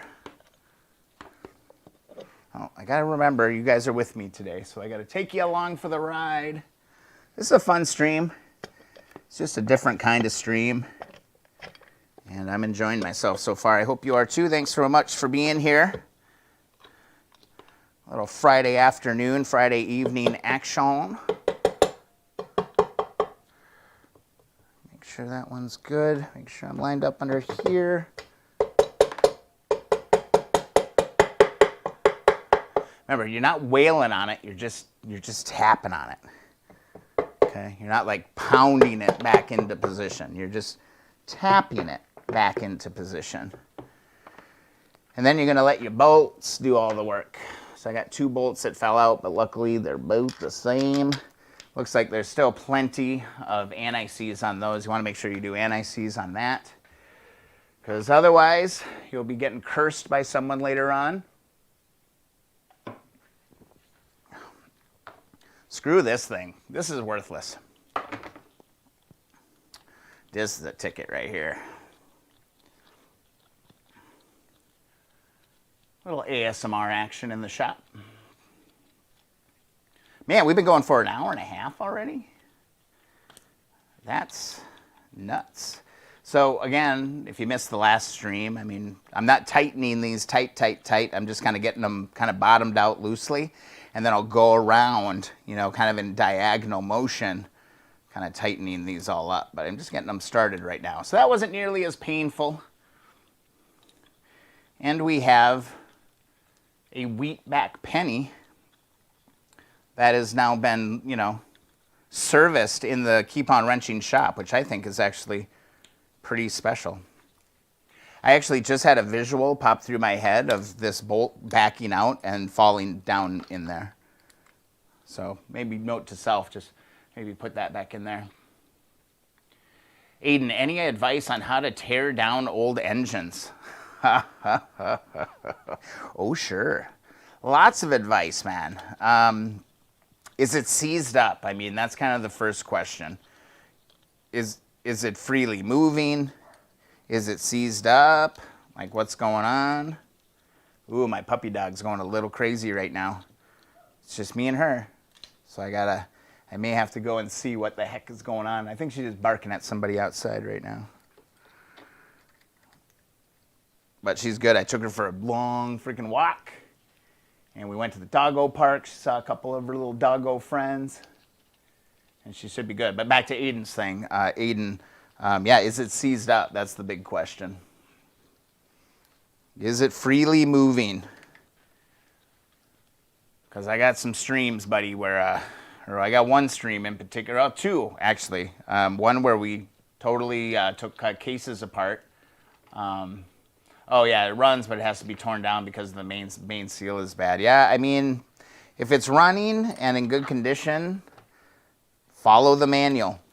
I mean, get the manual. They're online. You can find them or buy the book, but just do it by the book. I don't know if like you could just. It's just things have to happen in a certain order. Like a perfect case is like today, right? Like I didn't even think about having to lock the sprocket or lock the motor in order to torque that one bolt. You know, so now here I am, 20 minutes later doing the same thing. So, I mean, if you don't have a book, get a book and follow the book to a T. Have a lot of deep creep, like penetrating oil. Have some of that. You might need a little bit of heat. Have an impact wrench for sure. And again, you can notice I'm just kind of going crisscross back and forth as I'm tightening these all down. And have patience when that stuff's coming apart. Don't rush it. Follow the book. I am not an engine. That's like the one piece of all this stuff that is still, that I'm really green in. I've only rebuilt one motor, and that wasn't even a full motor. That was just a top end rebuild that I did. So yeah, motors aren't my strength, but it's something that I need to improve on. So that'd be the first thing, but penetrating oil would be good. We have all three: shop, climber, and parts. I don't know the books. I didn't know the books are that good. Yeah, manuals. It's good that you have a selection of manuals because it's like a weird riddle sometimes. Like one manual will have details that the other one doesn't for like the same task. So I think having those three manuals is really good. I know on my first one, I had three manuals as well. I think I had a shop manual, the Chilton manual, and I think the Climber manual. I think that's the other kind of cheap one that's out there.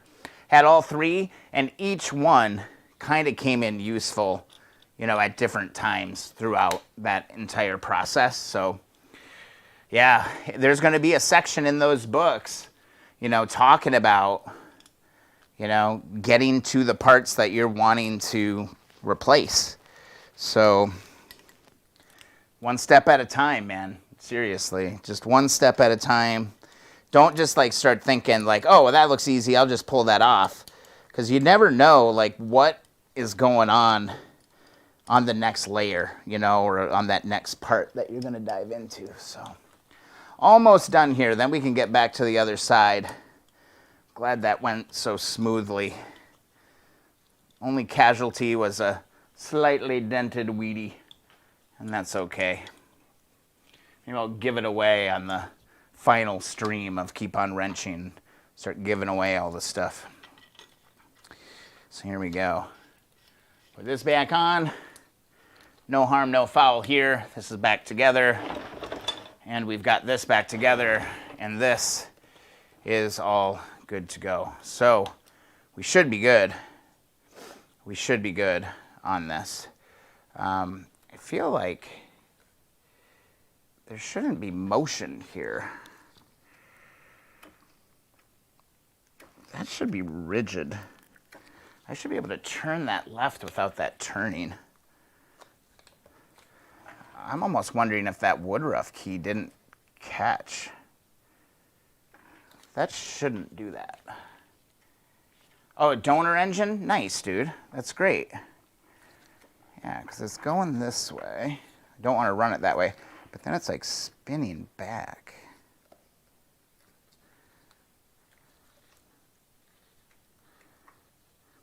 I don't think this is right.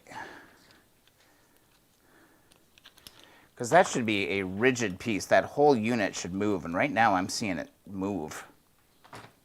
God, that sucks. Not a fan of that. Oh, that's going to put me right back where I was. Like I just noticed that. Huh.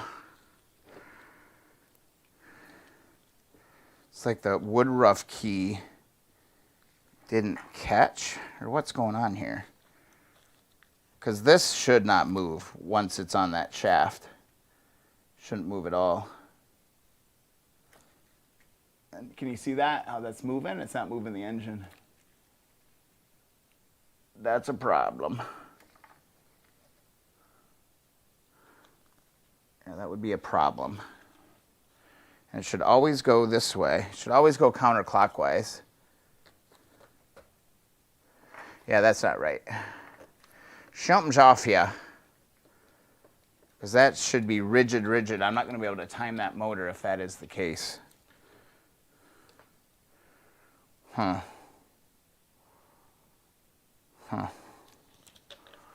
going to be able to get that out either without breaking my case back apart, which I really don't want to do right now anyway. But yeah, that's not right. That all should be turning in unison. That should not be sliding like that. I'm really glad I caught that though, because that would have blown to get like so far down the path and then have that fall apart on us. So either way, all good. I'm going to see if I can find that one deal. That's weird. It's good you have a donor. Yeah, that is not right. That is not right at all. So we're going to have to dive back into this. It's always something. Don't forget to go to keeponwrenching.com, request that t-shirt or your free sticker. I'm going to give away a t-shirt tomorrow morning. So anybody who signs up for a sticker between now and tomorrow morning will be in the drawing for a free Keep On Wrenching t-shirt. Decided I need to start giving stuff away because this community is pretty damn cool. The community is pretty damn cool. And I don't know. I just enjoy doing this stuff, you know, every week. I really, really do. Let's see if I can find my little tool that could help me take that back apart. Because otherwise we could just go back to the penny trick. But that's going to require us taking that damn side cover off again, which I'm not. Which patience is a virtue, right? That's what I'm really leaning on right now, is just a whole ton of patience. And, you know, we'll get through it. I wish I could find that little tool, though. I don't know where I would have put that. I don't use that one very often. It just kind of like crawls out every once in a while when I need it. But one thing is for sure, that is not correct in any way. Not in any way, shape, or form. It's too bad, too, because it's all torqued out. But that is not right. Yeah, it should be turning the motor. As soon as I turn that, it should be turning the motor. Well, it is turning the motor. Wait. No, it is. Oh, my God. I'm freaking myself out for nothing. Here, you can see it right here. You can watch that cam go all the way around. Do it again. Yeah, we're good.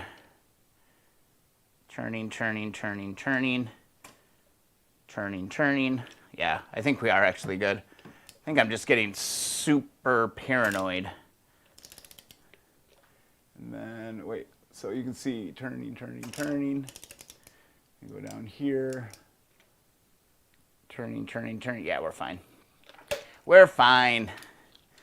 Brian's just being ridiculous here. I'm going to give you a good look at that because I do just want to prove it and get your take on it as well. So if we just watch our cam as I turn this, it should be all fluid. So turning. Yep.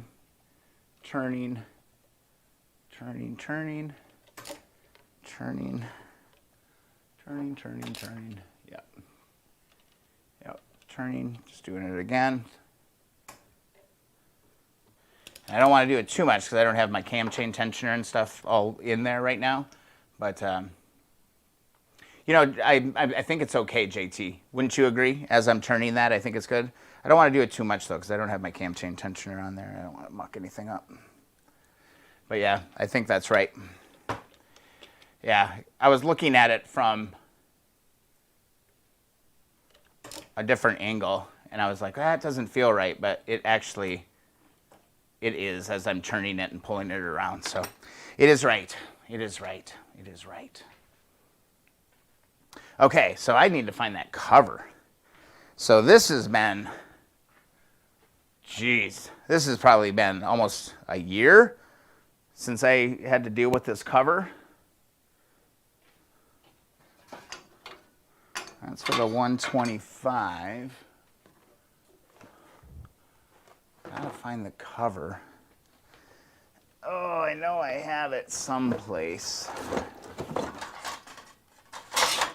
This is all 120. Oh, ouch. 125 stuff here. Where'd I put all my polished covers? Gosh, man, I don't know. Too many projects, man. Too many projects going on in the shop. I remember polishing it. I remember polishing it. Good. Thanks, JT. I appreciate the feedback on that because that's going to look freaking beautiful on this. But I'm missing the other cover. I'm missing the other damn cover that goes over here, and I have it. Oh, man, what did I do with it? I'm getting Friday brained. Got myself a Friday brain right now. Just kind of looking through my parts. I probably put it in a safe place. I know I polished and cleaned one of those, though. I know I did. Where would I have put it? I think that might need to be one of the top 10 sayings on the channel for sure. Where did I put it? Where did I put it? Aiden, yeah, we took our donor engine down, waited a year, and lost a lot of parts. Isn't that the truth? I'm kind of in the same boat, quite honestly, with the Apocalypse bike right now. Kind of in the same boat. Parts from bikes have gotten like mixed together. And yeah, it's becoming a real pain in my tail. So here's my stator. I've got my stator right here. So I wouldn't think that those things would be too far apart. You wouldn't think they would be anyway. And here are my 3 screws for my stator. So where the hell's the cover? Oh my God. Never ends. It never ends, man. I know I did one. I mean, maybe I didn't do one. Maybe that's another little thing that I overlooked, but I don't think so because I remember stacking it all together. So bizarre. I'm going to have to move on here in a little bit if I don't find it. That's off the one. I have the one from that. Got the tank. Got that. God, I don't want to polish more aluminum. I have polished enough aluminum. But it's looking like I might have to. Oh yeah, all my lights. Oh, I forgot about that. So that's more polishing to freaking do there. Oh my God, so much polishing. What the heck did I do with it? Gotta think. Gotta think. The other thing too, so I had the computer issues last week, and in order to like fix that and get to the computer, oh my God, I had to like tear this whole wall apart in the shop. And that was a real pain in the butt. Real pain in the butt. Let's hop over to the browser here for a little bit. Let's hop over to the browser, see what's going on. Let's see if we got any new member requests, anything like that. Keep on Wrenching. It's a Facebook group, Keep on Wrenching community group. Make sure you go and check that out if you have not already. My goodness, people are sending notifications right now like nobody's business. What is going on? This is super, super annoying. Are you serious that we're just doing like 5 million freaking notifications all at once? You quickly are becoming my least favorite thing in the world. Go away. Mark as red. Oh my God, how much is happening here? This is social media. No. It's a no-no to do this stuff. Here we go. We got a new member request. Doug Dill. Doug, welcome to Keep On Wrenching Community Group. You are in. And that should take us to 358 members in the group. Let's do this. 358 members now in the Keep On Wrenching Community Group. Come and join us if you're not a part of the group. Lots and lots of fun. Here's where you can go and sign up to win that free t-shirt today. Go to keeponwrenching.com, fill out the free stickers form at the bottom, and go ahead and do that until, let's say, 8 o'clock a.m. Eastern U.S. time tomorrow morning. And then anybody who signed up for a sticker during the live stream and up through then, because I know a lot of people will watch the replay, I'll go pick a winner and I'll message you if you win and get your t-shirt size, figure out what exactly you want, and I'll ship one of those right out to you. But go and do that, man. I love mailing out stickers and I love doing all of that stuff. So awesome, awesome, awesome. It's so great to just see the community group continue to grow. And it is, I really do think it's one of the most helpful groups of people that we have out there. When people have problems, people chime in. When people have time to celebrate, they're celebrating. There's a guy, let's see, John, he got his sticker the other day, trying to figure out where the heck he's going to put it. So how cool is that? Love it. So Keep On Wrenching Community Group. Look at these two beauties right here. Greg Hamilton, Attack of the Blue Bikes. Look at that beauty. Oh, I love those. I love those tank styles. I just love that stripe. There you go. That's got to be like a 72 or a 73, I think, with that tank style. Awesome stuff, man. Greg's been a part of the group for a long time. He would be kind of one of the OGs for sure. But we have a lot of fun here. Looks like we might have one more. Aiden coming in. Awesome. Aiden, you're in. Thanks so much for being a part of the group, and I hope you get some value out of it. Again, if you have questions or anything like that, just post on the wall, and most of the time people will come through and kind of get to it. So look at this deal. So Brian Thompson found this beauty trolling the marketplace today. I really need to get back out of the garage. $4,200 for this? Seems a little steep to me, but it does look like it's in immaculate condition. But that's $4,200 US.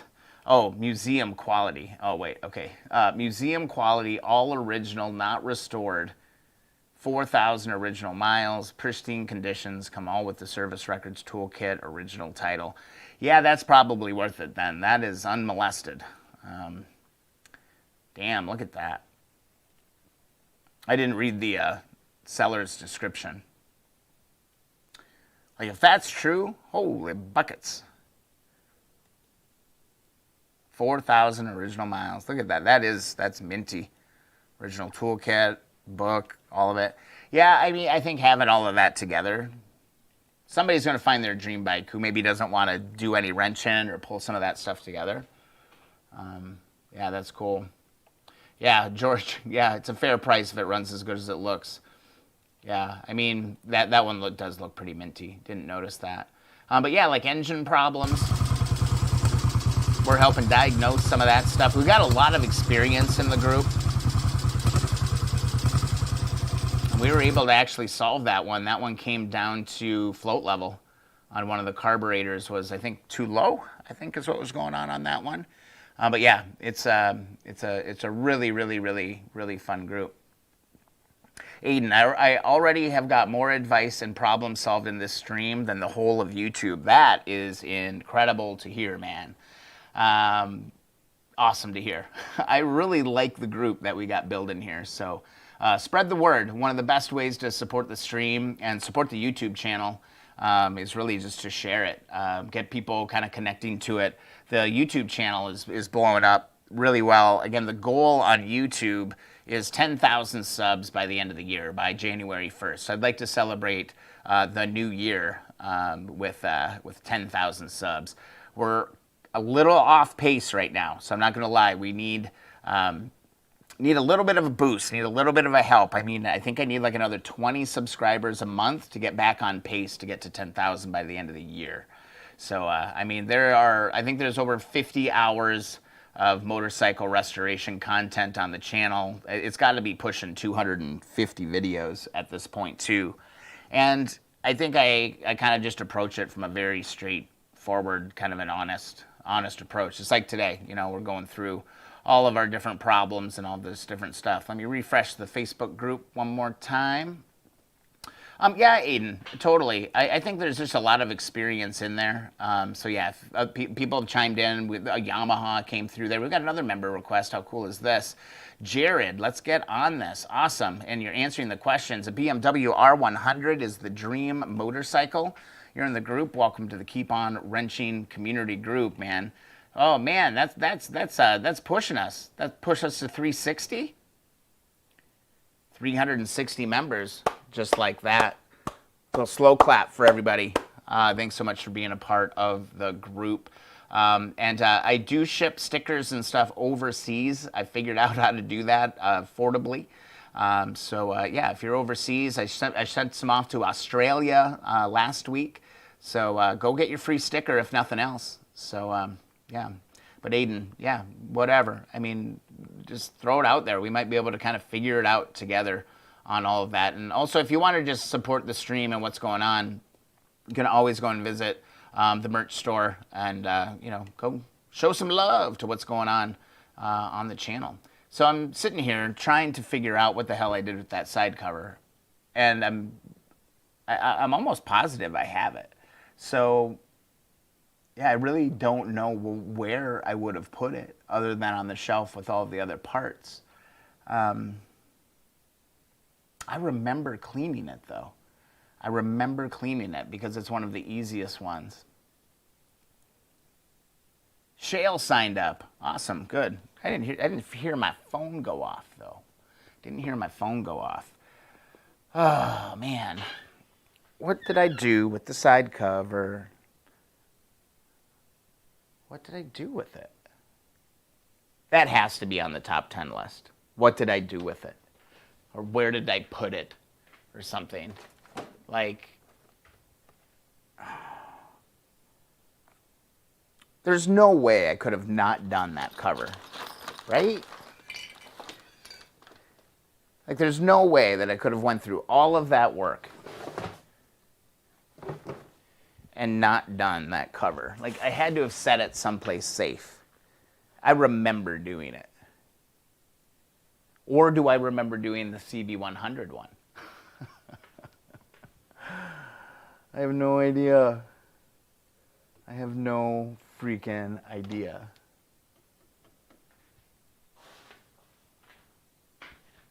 I might not have one, but I swear I did. Just gonna kind of flip through here.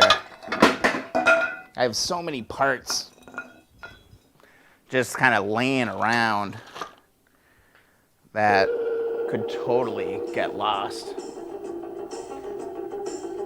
JT coming in hot, firing off the Airwolf sounder. Airwolf, one of my favorite shows growing up, man. Firing it off with a $10 donation on the stream. That's awesome. My contribution to a future purchase of T-handle Allen wrenches. I'm on it.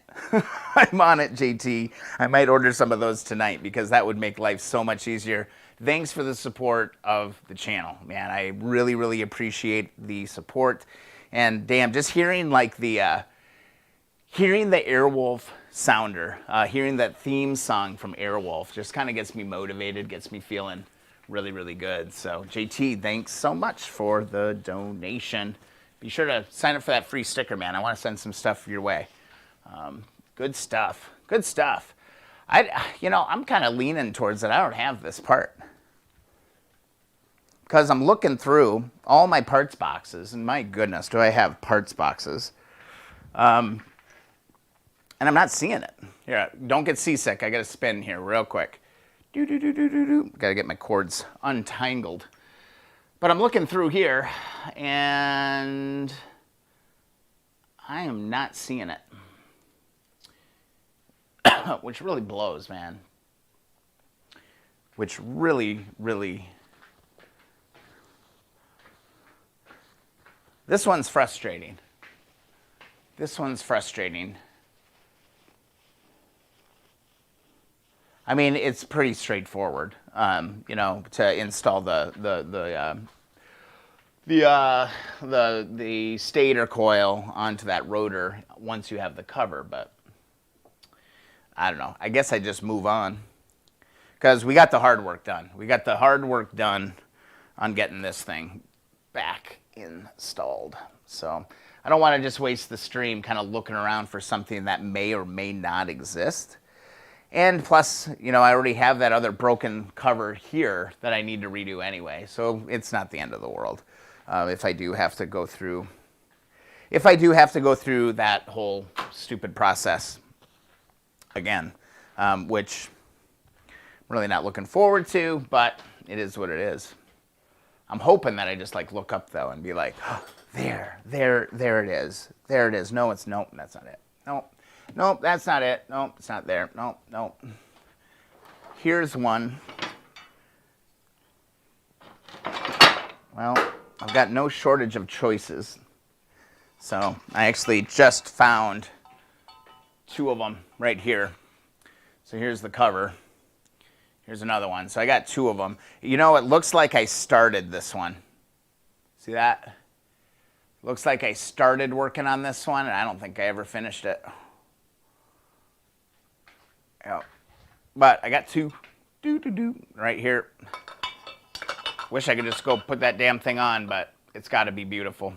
It's got to be at least that good, you know, comparison-wise. You know, I want to get it that clean. So that's got some work to do on that one, for sure. But it does look like right here, if you can see, looks like I started it, and I may have been just like, screw this, I'm not feeling this today. But then that all drops on here like that.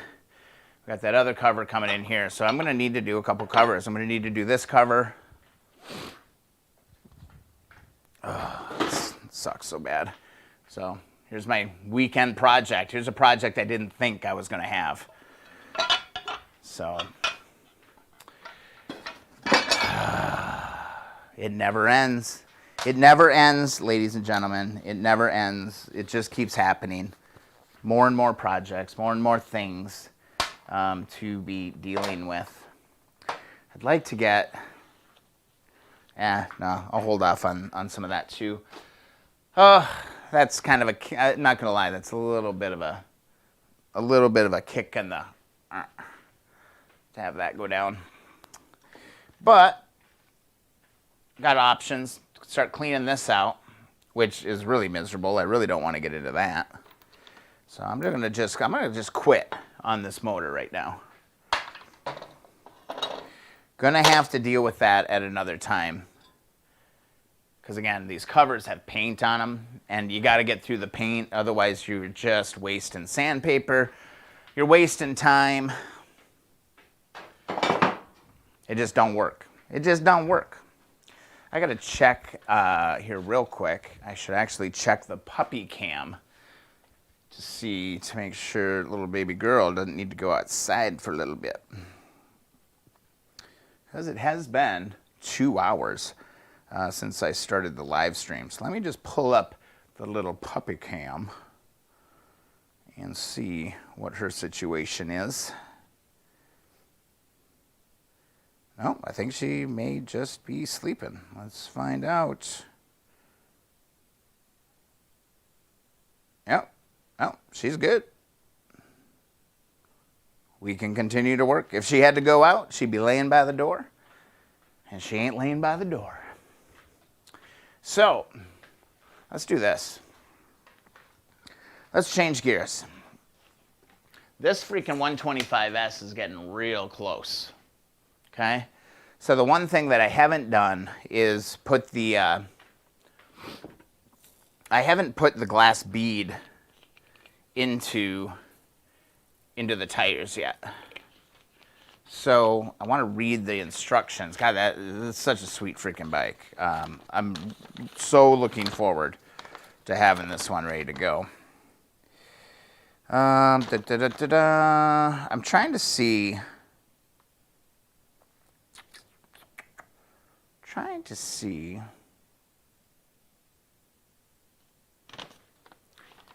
JT FWIW 3M Roll-Lock Bristle discs are great for cleaning up those aluminum covers. Roll-Lock. What are the bristles made out of? I'm kind of curious what the bristles are made out of on that. I want to see if there's a little gauge. They don't really say how much to put in there, so. Glass tire beads, amount per tire. I think it's 1.5 ounces, if I remember right. A rule of thumb, 1 ounce per 13 pounds of tire. Ooh, counteract balancing beads. Let's check this out. Enter the tire size. Single. Motorcycle. Front tires on sport bikes obtaining triple digit speeds. Good Lord, no. Vibration has too much weight was added. Please start with 1/4 of an ounce. Thin front tires with tubes and spokes call for 1 ounce. Please use 2 ounces. Let's see. So I think I know what you're talking about, JT. I have something similar. I think it's 1.5 ounces on the,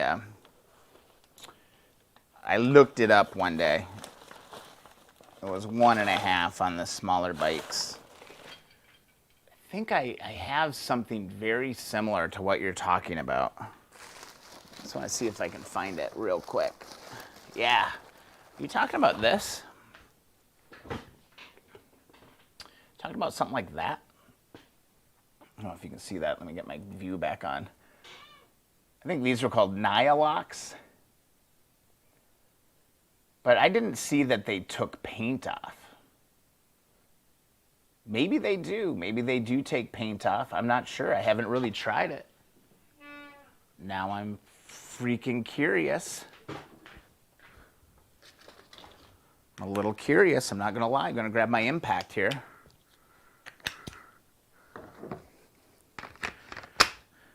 Let's go back over to our camera. Let's go over here. Let's just try. Let's just see what the hell happens, right?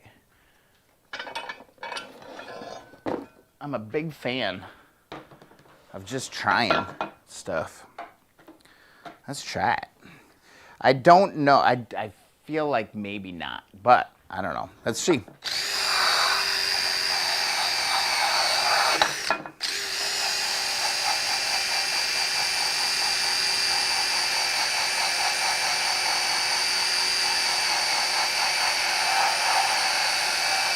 It does a great job of cleaning. You can see it like cleans it really well, but I need to get underneath the paint.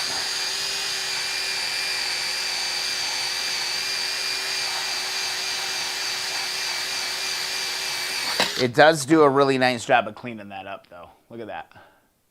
Quite a difference there. Yeah, these are really nice. They work really well on bare aluminum, cleaning motors. I actually did a video of using these on bare aluminum.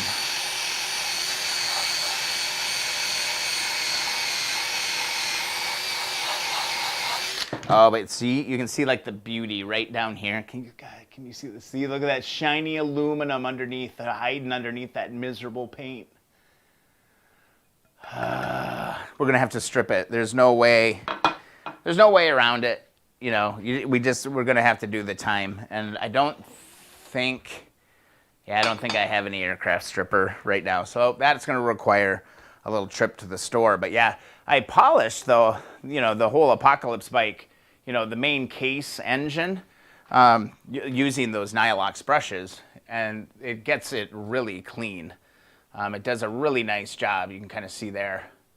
Gets down in all those nooks and crannies and all that. So yeah, I'm a fan of those things as well. Big time. You know, I was just looking here. I just actually got an idea. I'm like doing a little squirrel thing here right now. But I don't have my intake manifold boots on. I wonder how bad my gasket surfaces are. They don't look terrible. Definitely want to make sure these surfaces are really clean.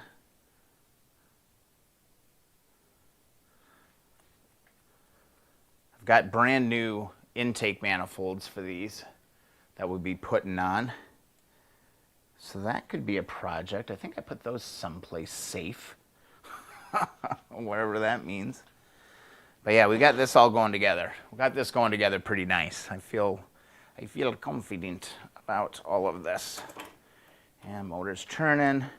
Gotta get that cam chain tensioner put back in there too. Perfect. But anyway, back to this. Back to these. Back to this whole CL125S motorcycle. I'd like to get the tire beads in if I can. That would be very, very, very, very nice to accomplish. So in order to do that, you just need a valve, tire valve stem remover. Ooh, I just stubbed my toe, something fierce. Walk it off. Walk it off, B. Walk it off. And I'm gonna go ahead and grab my scale as well, because I think I want to be a little perfect. I do recall looking all this up, and it was 1.5 per on these 125s. I'm almost positive. For now, we can do that. I'm actually working on a video for this particular thing. JT, you got to jump. Good stuff as always. Have a great weekend. Thank you so much, JT. Thanks for the donation. Input on the stream, dude. Great to have you. Thank you. Enjoy the weekend. Have an awesome weekend. Okay, so it's going to be my best bet here. Trying to give you an angle, give you all an angle to be able to see this. While I do this on the bike, which isn't necessarily ideal. Would have been nice if I would have done this while it was off the bike, but whatever. I have a video that I'm editing up right now doing this for the Apocalypse bike, so we should see a video real soon about that. I just haven't finished it. I'll get to it though. Yeah, everybody's so damn friendly in this group. I just absolutely love what's happening here. Just gotta get, I'm gonna mount up a camera a little bit lower to the ground so y'all can see what's going on, what's about to break free here. I should just invest in more cameras, but the problem is I only have so many USB inputs on this computer. I need to get a hub. I need to do all these things. So that should work for us right now. And then I've got my little digital scale. This is what I use to measure things up when I'm mailing stuff out for the channel. If we can do that, I feel pretty victorious for kind of a impromptu kind of a stream. I feel good about it. So yeah, so let's knock out this rear wheel. I'm almost wondering if I spin this bike around.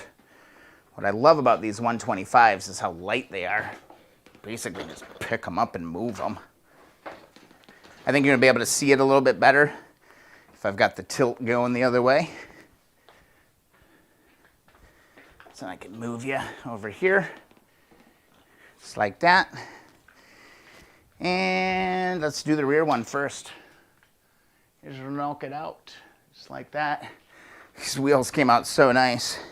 So when you do this, you want to make sure your valve stem is straight up, okay? Go ahead, pull your valve cap right here. Don't lose it. And then find your valve removal tool. This thing I have used way more than I ever anticipated that I would use it. Use it quite a bit. And just pull that out. Don't lose your valve stem. There's not much air in these tires. I think there's maybe 10 pounds of air in these tires at this point. There we go. That's going to deflate. Hopefully the bikes keep standing up. Ready to catch it if I have to. But there's your valve stem. Okay, or the valve, the actual valve, I should say. Go over here, find my valve cap, put that in a safe spot. I'm putting it on the back corner of the blue table, okay? If I ask you, please tell me, hey Brian, you put it on the back corner of the blue table. Hey Tula, what'd you get done today, man? Curious to hear what you got done. The other thing you want to do, and my fingers are crossing big time right now, is you want to make sure you've got clear passage into the tire. I've got clear passage into the tire here. I just use a little bit of wire just to carefully kind of push through. Some tubes apparently aren't really compatible with these glass beads, so they may not work. So I want to weigh these out. So what I can do is bring you over here to my scale. All right. And let's see, we can zero that out. Tula's getting close. I think Tula's ahead of me right now on his rebuild. Aiden, what's a recommended starter bike to start working on for a beginner? I honestly think like a CB100 or like a single cylinder 4-stroke, I think would be a really good one. All right, this has 2 ounces in each bag, it looks like. This is bringing back some memories. 2 ounces in each bag right here. I want to confirm though, I swear it was 1.5 to put in 125 tires. I actually feel really good about that. I did all the research one night, and it was 1.5 front for 350, and then 2 ounces in the back for a rear 350, but they were 1.5. Yeah, almost positive that that is what that was. Don't quote me, but pretty sure. Either way, I'm going to put 1.5 in. And if I have to go back and add some more, I can always do that too. I just kind of want to get it in there because otherwise I'm going to totally forget. It's kind of like fork oil. Fork oil is something that's really easy to forget. Yeah, so that's 2. Right. Man, they efficiently measured all that stuff out well. And I'm just looking for my little chunk of tube. Got a little chunk of tube that I need in order to facilitate this. What the heck did I do with that? It is, yeah, that definitely has to be a quote on the channel. Don't forget, t-shirt giveaway. KeepOnWrenching.com. There's a form at the bottom of the home page. Fill that out. And I'm going to draw for a winner of a t-shirt tomorrow morning. So don't forget to do that. I can't find my stupid tube now. My goodness. It should be right here. Along with everything else. I'm sure I put it in a safe place. Tula, not a lot. I put the front tire on, but it's not turning right. So I don't know if the brake is engaged somehow or what. Need to take it apart. Had to stop and take a break to feed the dogs. Plus, I have a stubborn bushing on the starter motor build. Oh, man. Tula, I just wish that something smooth would happen for you. When you get this bike done, you deserve an award for stick-to-itness. Because, yeah. You really are like the term, like it's always something. It is always something. That sucks, man. Sorry to hear that. Why can't I find the damn tube? Maybe I put it over here. And I'm just blind. So I got hung up the other night while working on the Apocalypse bike because I couldn't find my rear wheel spacers or my chain adjusters. Can't find them. I know that I did them. I remember doing them. Here, I found my hose. I just need to cut it a little shorter. And I can't find them anywhere. They're probably with that damn cover that I can't find. You know? That's probably what's going on. But yeah, that delay, like literally a half-hour job turned into like an ordeal. It turned into like 4 hours because I just couldn't find the right stuff. So right here, I'm just going to go in. I'm going to take about ½ ounce out. So, okay. This is like giving me flashbacks, man. There's 1.5. Wow! Who is the man? Who's the man? Can measure this stuff. All right, so now we can just go ahead and take this and dump this stuff carefully, carefully, carefully into here.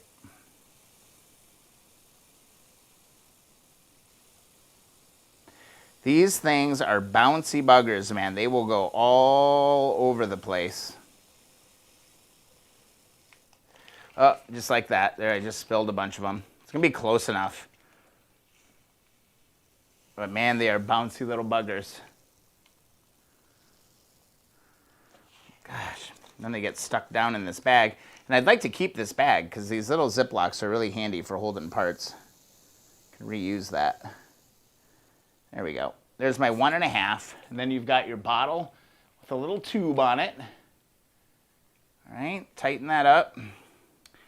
And this should hopefully, I hope this tube is thick enough to go onto the valve stem. Let me double check that before I get too carried away here.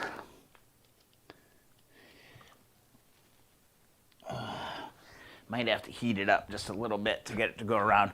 Can't find the one that actually came with it. So there was a nice perfect tube that fit perfectly on all of this. So I'm just going to heat this tube up and hopefully get it hot enough to go around the edge of that valve stem.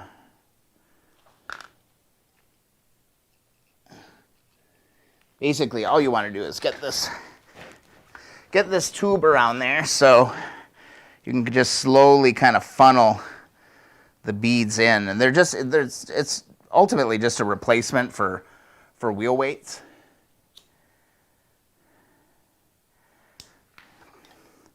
And it just kind of self-balances as the tire goes around. Those balls spin around and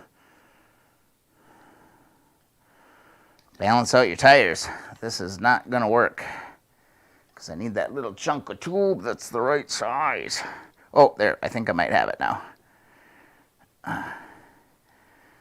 Oh, hope that'll work. So that's in there. The valve stem's out. Get you down here a little bit more. Just like that. And man, all I know is from doing this before, go slow. Don't just dump them in. Like literally just shake these little balls in, like super, super gently, super, super slow. Like just send like a few of the balls down the tube at a time. and let those drop in there. Do not just like dump it up and like expect them to go in there. They will jam up. And then that is a whole frustrating ordeal when they start jamming up in there. I'm just gently tapping it against the wheel.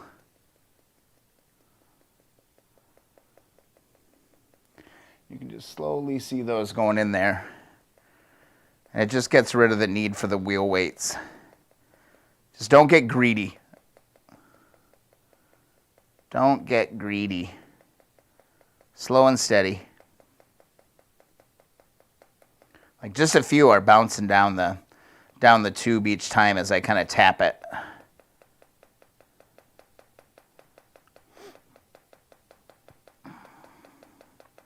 It'll go, but my first time I did this, man, I got way too greedy, and it kept clogging like over and over, and it took me like 45 minutes to get all the damn beads in there.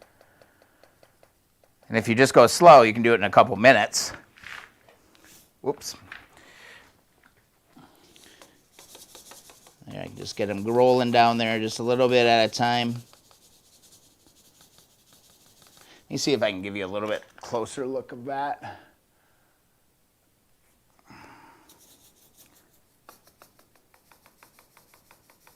Just watch to make sure you don't have any backup.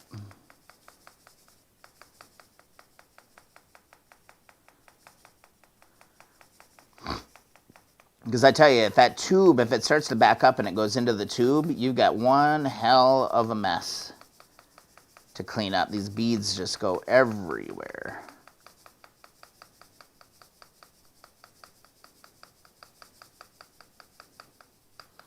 Another thrilling live stream on the Keep On Wrenching channel. But it's all part of the process. It's what you do on these old bikes. It's just one little project at a time. Working our way through everything. Starting to get there. But again, as you start getting towards the end, don't get greedy, because you're going to slow yourself down if you do that. The other thing is like on this bottle, don't cut the end of the tip super wide. Keep it, really just a little bit bigger than the actual size of the beads. It'll give you a lot more control over how much is going there. Because if they go too fast, they get all bound up inside the valve, or in that valve stem, and then you're SOL at that point.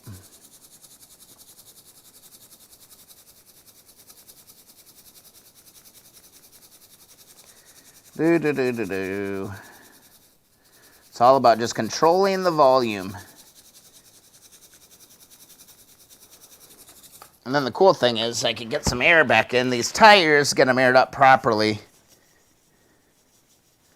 Then we're going to be in really good shape. Just kind of shaking these down there. You can see it through the tube.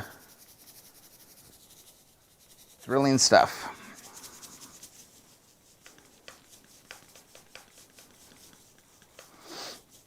I know, like I'm trying to like prevent myself, like every fiber of my being to be like, oh, just dump it in there. It's not going to work. It's going to jam up on you. It's going to jam up if you do that. Almost there. Oop, there. Like, oh God, I got lucky there. I'm getting like the last little bits out of these things is kind of a challenge too.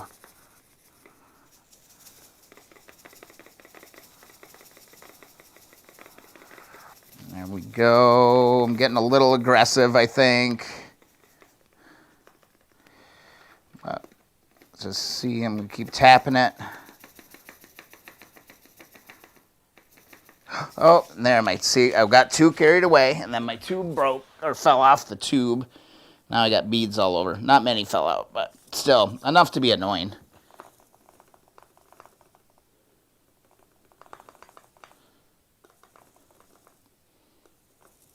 Don't go too fast.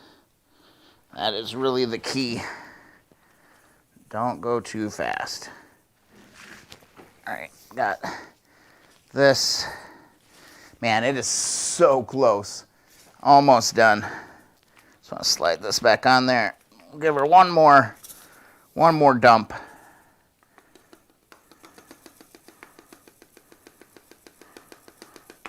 Almost there. I don't think I'll ever deal with wheel weights again. I think I will always use this. There, boop, done. Just like that.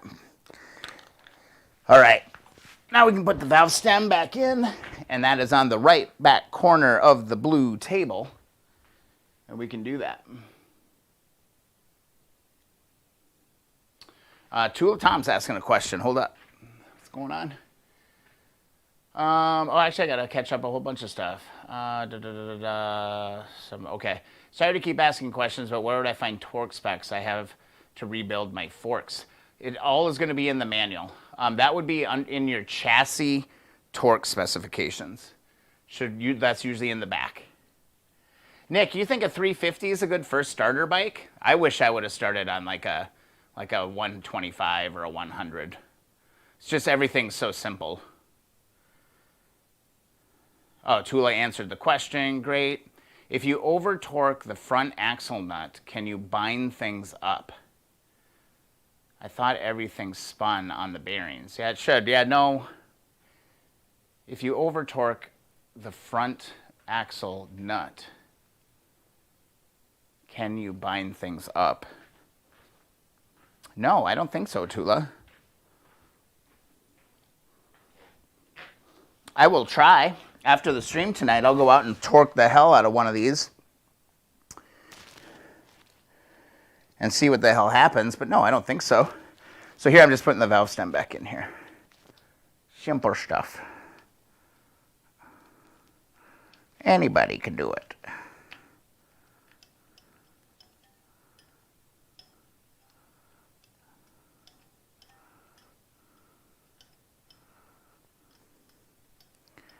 Yeah, what's the problem that you're having? Like the wheel's not turning freely? Don't over tighten these valves, just snug. And go ahead and put the valve cap back on. Just like that. Boom, rear's done. Let's go ahead and do the front. Let's get it over with. Oh. Then we might be getting close to supper time. 2.5 hours already on the live stream. How crazy is that? I have a shop, parts, and climber. Would it be in any of those? Aiden, what are you working on again? What model are you working on? Let's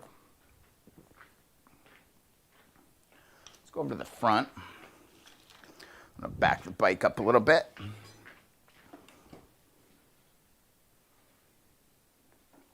Was hoping the valve stem would like magically align, but it didn't. It's like in the complete opposite direction. So, straight up and down, just like that.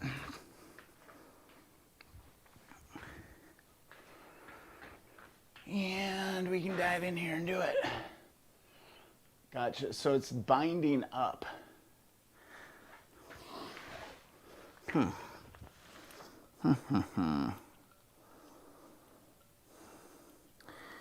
And do you have, hey, dude, it could be, are your dots aligned on your brake levers? Those dots on those control arms on the hub, those dots, there's 2 dots that have to line up on that. Are those perfect? Because those have to be perfect. Otherwise you will have issues. There's those little indents. You're a pretty detailed oriented guy, so I would assume that you would have that all squared away, but I remember I had an issue, trying to remember, it was my front wheel. On my front wheel, I had that same problem. And it was because I was off like one little notch. I was off one little notch on that. Go over to my scale here. Honda XL 125. Yeah, I was off like one little notch, and it just was like the biggest pain in the butt. And I actually discovered that little notch that little dot that day. Because if you watch the 175 video, or the CL350 video, I don't think that I had mentioned anything about those dots. This brings back so many memories. Oh boy.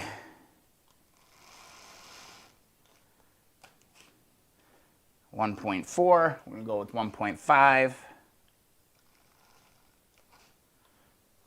1.6.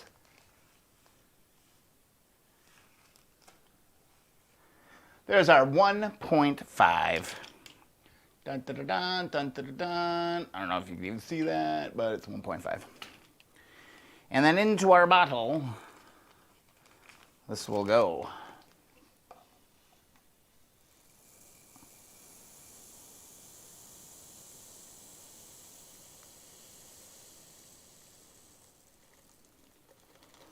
And you're going to lose some on the ground. It's just inevitable. Yeah, well, let's look that up real quick. Dots are lined up. You're sure they're perfect.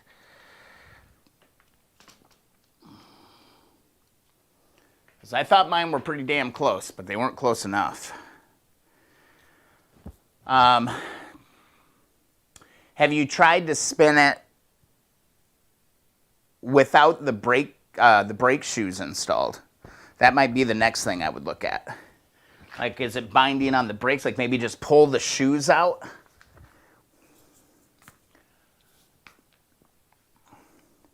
And then put it together without the shoes in it. And see if you're still having that issue. Might be able to narrow it down with that a little bit. All right, just trying to get this done. All right, rinse and repeat, right? Same kind of deal. Slow and steady. Err on the side of caution with this stuff. Probably not going to have like a super long stream today. Like sometimes I go like 4 hours or more sometimes. Probably not tonight.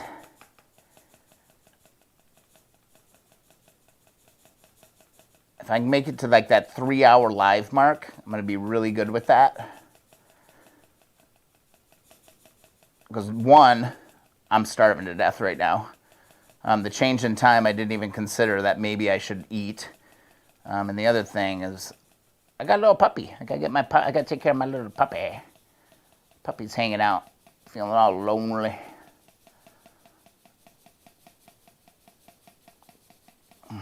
But I wanted to make sure I got live this week. Didn't work out last night. Had some IRL things going on.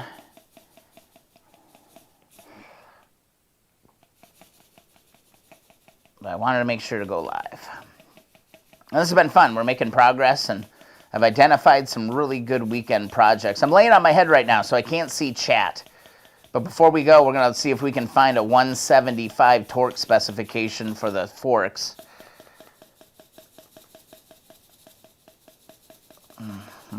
Almost done. Just don't want to get greedy. I think the one thing that can really screw this kind of thing up is just getting greedy with it. And being like, I want more glass beads inside of my tires. And then it clogs up, and then you're screwed.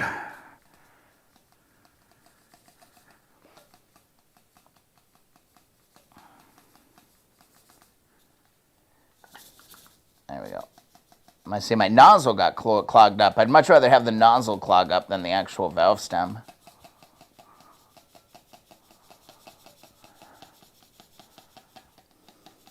There was somebody in the Keep On Wrenching group that had a similar problem, Tula, but it was, this is a long time ago, like probably when we had like 50 members in the group.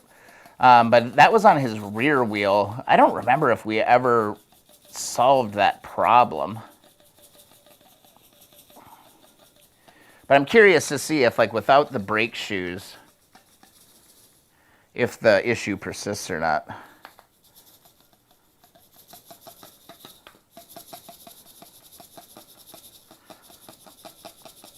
Kind of uncomfortable here. It's kind of standing on my head here.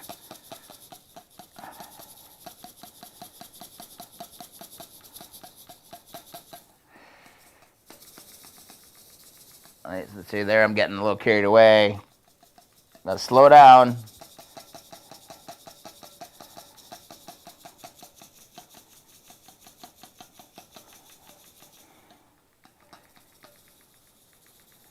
I think we got it. Let's get the last little bits in there. Done. Valve stem. Or valve. I should just call it a valve. It's not a valve stem. It goes into the valve stem. And then we tighten this bad boy up. And get these tires aired up. I might go get my portable air tank and fill those up later tonight. We'll see. Where is she? Don't forget to go to keeponwrenching.com. Fill out the form at the bottom of the home page to request a free sticker. Be entered to win a free Keep On Wrenching t-shirt on today's stream. I'm going to do a drawing for it tomorrow morning. But don't delay. You want to make sure you get in on that. Get yourself some Keep On Wrenching merch, keeponwrenching.com. And also, the best way to support the stream, share. Share, tell people about what we're doing here. I think we're doing cool stuff. I think we got a cool community. That's the best thing. Again, the thing that would just make my year, man, would be if we could make it to 10,000 subscribers by the end of the year. Tula's going to pull the shoes. I don't know about that, dude. On having to deal with those shoes. I don't think so. I don't know. I don't know, man. All right. Okay, I've been standing on my head here now. Got that figured out. I'm glad we got that done. Okay. But now we're going to look up an XL 175. Aiden, what year? Honda XL 175 manual torque specs. Honda Twins. Oh, I guess I could show you this.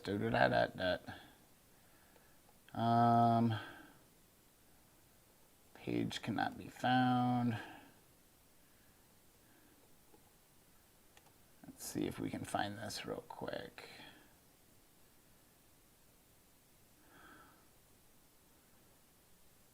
I wonder, 1978. Okay, perfect. 78 specs.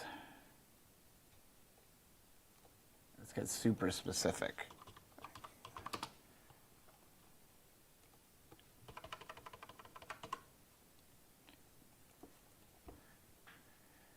All right. Oh, I don't care about that. Hey, Les, thanks for joining in.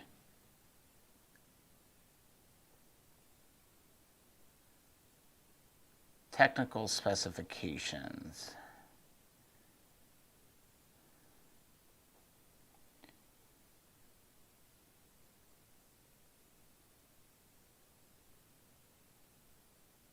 Pulled the brake hub, just spun it on the wheel and axle. Seemed to rotate freely. So that tells me that you got a brake problem. That's something in the brakes.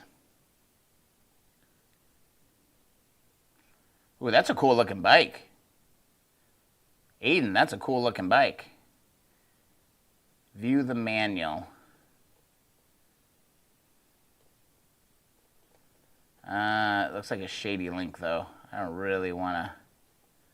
I don't want to click on that. It looks a little shady. What bolts are you trying to torque?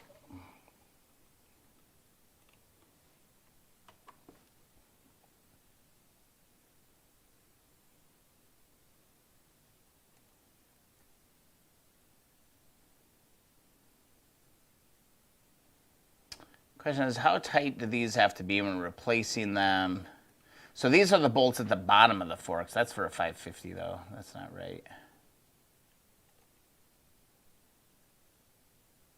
Now I have grease on my shoes.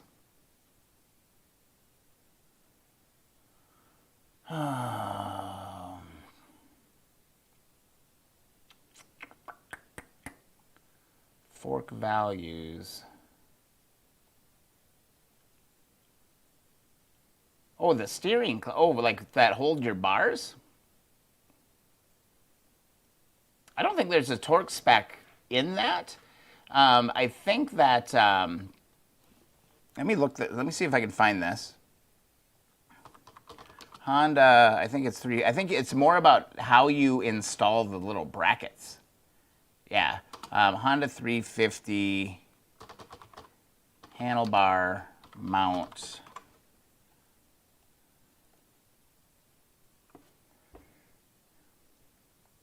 So there's an order of operations when you're installing those. You want to do the back ones first all the way down, and then you tighten the front ones. Oh, they hold the forks in place.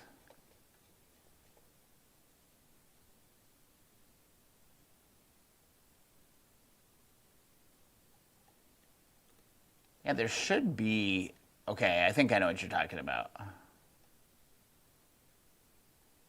Near the top. Oh, on the actual triple tree. Okay. I don't know what that triple tree looks like, but I have one right here. Where is it?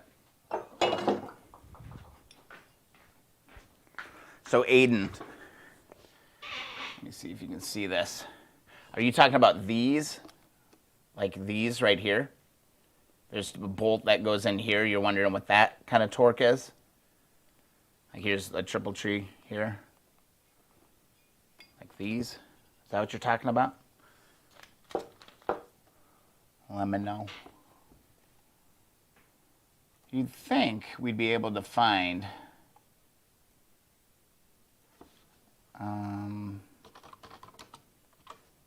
see the manual. You have the manual and they don't give you a torque spec, huh?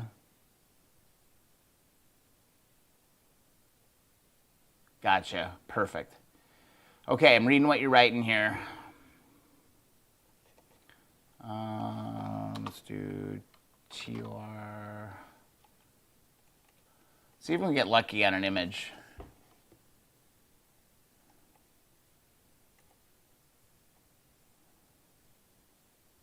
Just trying to see if we can get lucky here.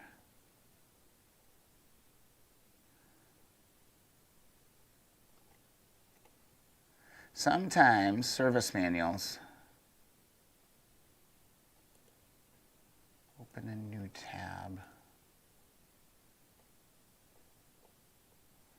I just want to see that image.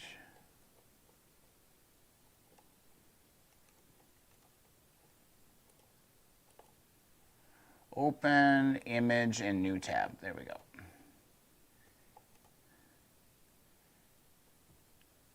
Oh, that's not right. Ooh, I was feeling lucky there. I was like, oh, that might be it.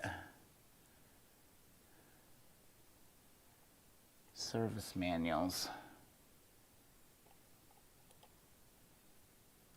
Like this honestly is a lot of what this stuff is. XR80, XR100.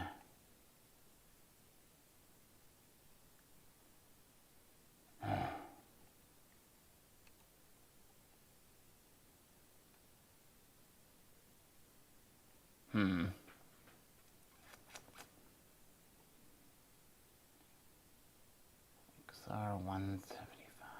Can't believe that wouldn't be. You're sure it's not in the back of the manual? Usually it's right before the troubleshooting section.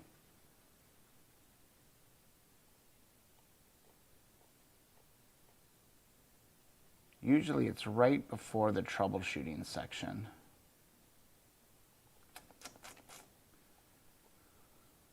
Gosh, damn, there it is right there. That's the parts catalog, never mind. Service manuals.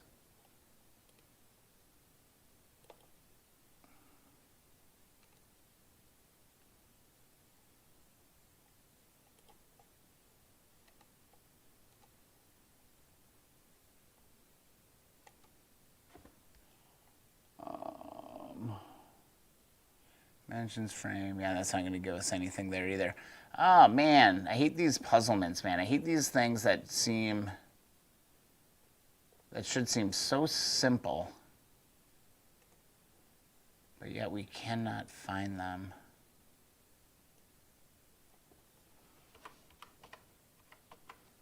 Torque specs. Like, why? I can't believe it doesn't just pop up.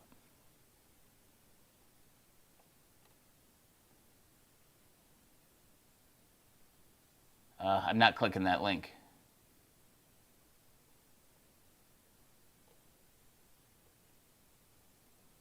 I just wish all the information was like loaded here. You found it, Aiden? You found it? Ooh, we got new posts and keep on wrenching. Let's check these real quick.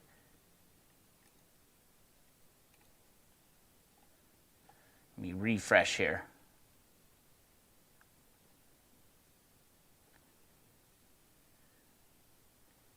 All right, here we go. Anyone know how to replace the sprocket seal? Oh, that's you, Aiden. Okay. Let's see if we can help him out. I don't know. It's in the back of the shop manual. Perfect. I'm so glad you found that. Awesome. Awesome, awesome. How the hell would you change that? That almost looks like, God, you wouldn't... Is that something you do when you split it? Because that is the case split right there. Not sure. That is beyond my expertise in a big freaking way, man. Big way, big way. How we doing here? Cruising right along. Friday night stream.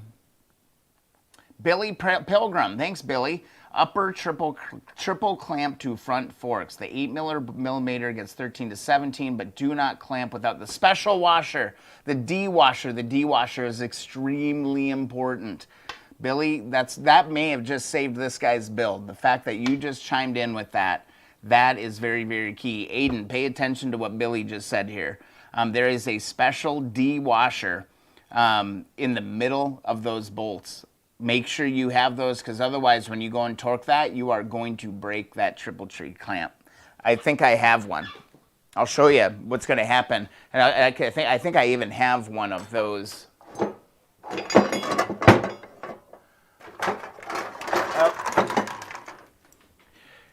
This is what happens when you don't use the clamp or use that special bolt. Okay? You're going to bust those. You need the D clamp, and I believe I have one here. I don't know if they're the same, exact same on an XR 175, but I do know that they are extremely important not to forget. I have a special little bin. Yep. Yeah, check this out.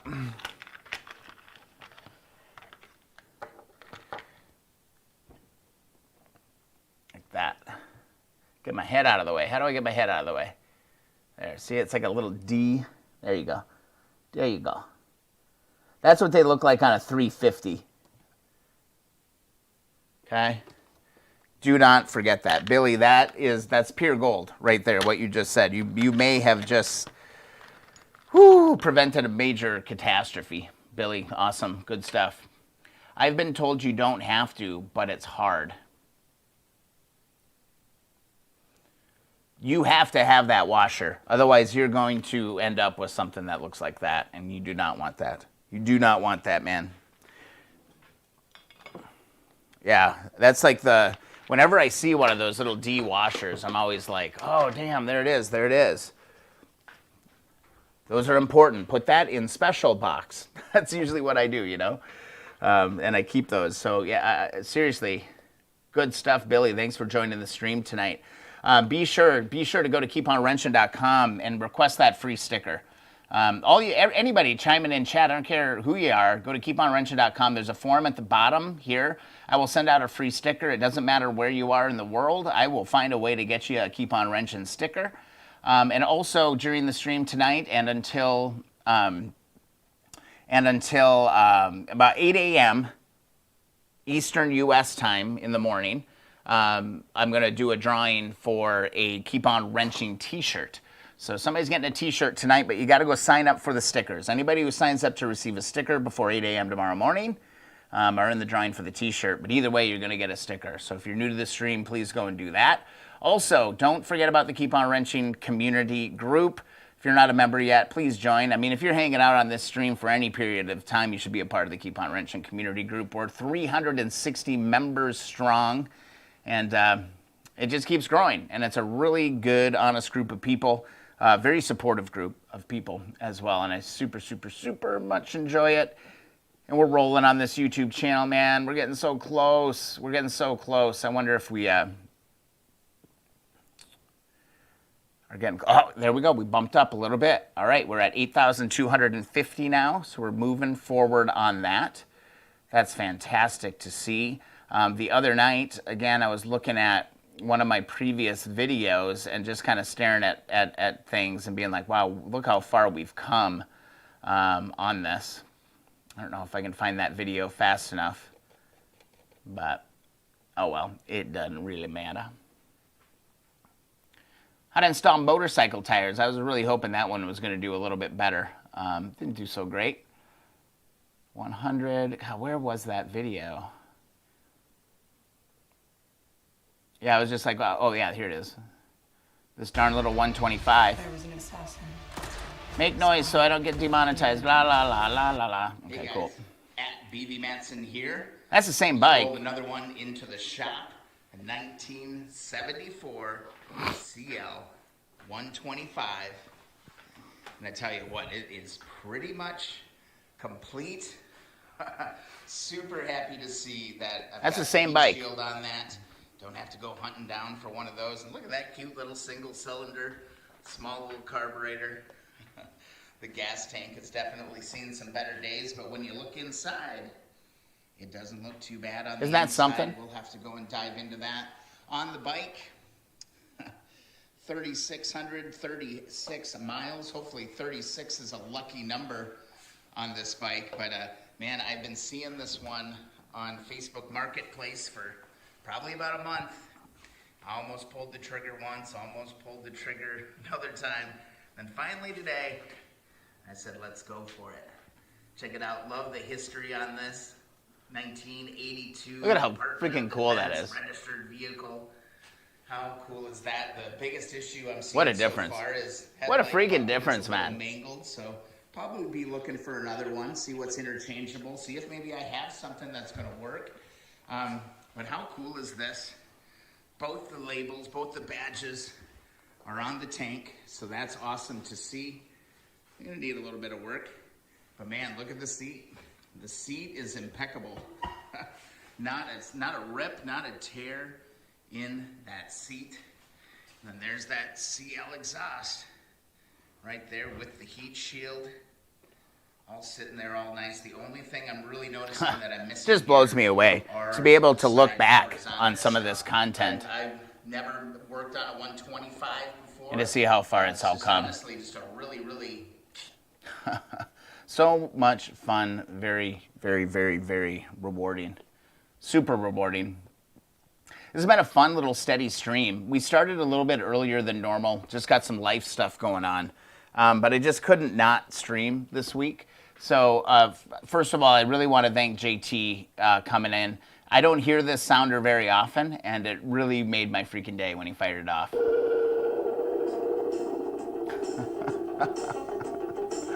Love that one. Little Jan Michael Vincent, little Airwolf, Ernest Borgnine. If you've never watched Airwolf, it was one of my most favorite shows growing up. And JT came in with a $10 donation earlier in the stream. My contribution to a future purchase of T-handle Allen wrenches. I need some T-handle Allen wrenches, 100%. This weekend, really on the radar, I need to just make progress on the Apocalypse bike. I'm super, super close. We found a couple things that I need to deal with this weekend. I need to get some covers done. I need, all kinds of stuff going on. But yeah, this has been a fun, chill little stream. I was curious to see like how it would do. But we've been just kind of hanging out there, 10, 15 viewers kind of rolling through. Shale, you're out. My friends, have a nice weekend and stay safe. Nice work, Brian. Greetings. Awesome. Great to have you on the stream. Thanks so much. And don't forget, everybody, go sign up for that free sticker on keeponwrenching.com. And I'll be drawn for a free t-shirt. So anybody who requests a free sticker is going to be entered into a drawing to win a free Keep On Wrenching t-shirt. So go do that, keeponwrenching.com. You like the new graphic on the screen? Where is it? How do I point at it? Oh, it's right there. Oh, no. Oh, my God, this is hard. Yeah, I'm getting all fancy now. Wallace, the install of the galvanized steel fire pit ring was a good video. That's like the lamest video that I've ever made. The thing gets a ton of views because people like have very, very strong opinions of using galvanized rings for fire pits, which I completely understand, but all good.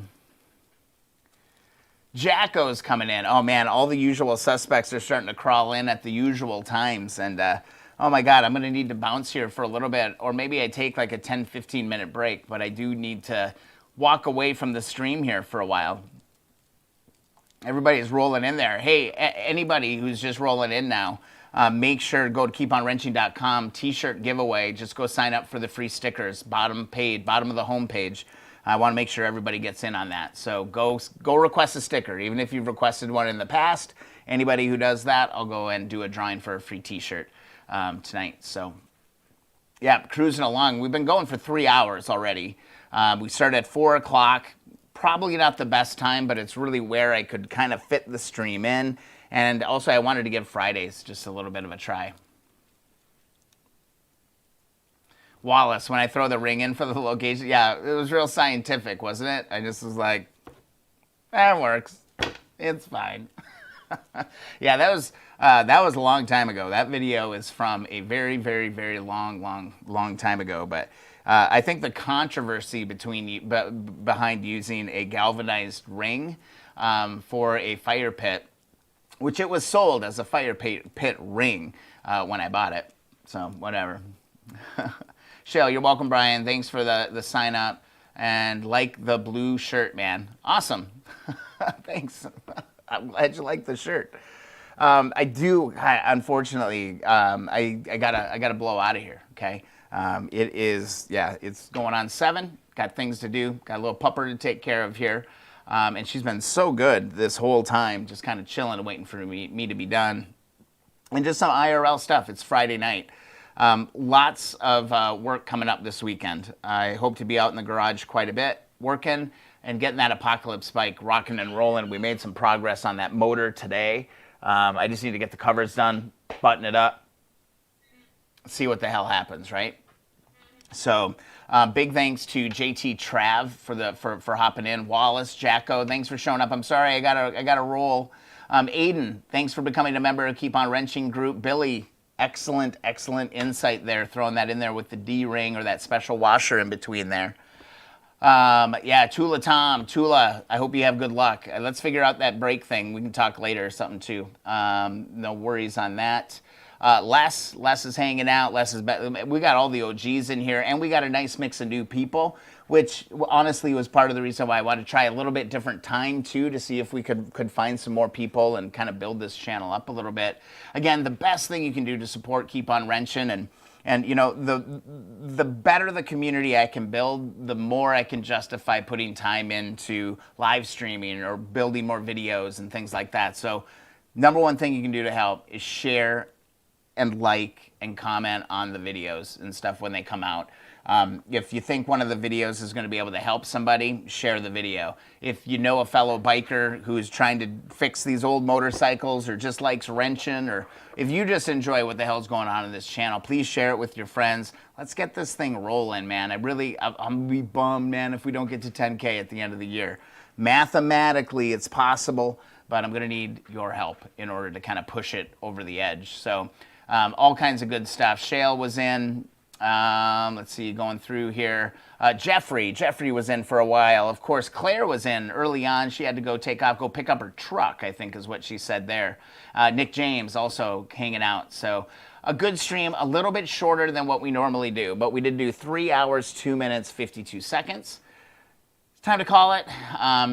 Yeah, keep your eyes on the stream. Also, to just stay up to date, the Keep On Wrenching community group is really where it's at. That's where I like kind of post a little bit more like behind the scenes, kind of let people know what the hell's going on. We'll refresh here real quick to do this. No new member requests, but we did grab a few new members tonight, so I'm excited about that. And again, get in on the t-shirt drawing. Doesn't matter if you've asked for a sticker before in the past or anything, just go fill out the sticker form here on the left on the home page. That's huge. And again, just share and get this darn YouTube channel cruising, man. It's so fun to watch it grow. And I have actually gotten some amazing comments here recently too that I really want to share with you guys. So I think it's going to become a live stream portion where we can take a look at some of the comments that come through on the videos. And I think we'll have a lot of fun with that. So this has been awesome. I'm glad that we were able to get together for a little while here. Probably back at the normal time next Thursday night, I'm hoping. But we'll see how it goes. Keep you posted. All right, thanks for watching. Thanks for the support. And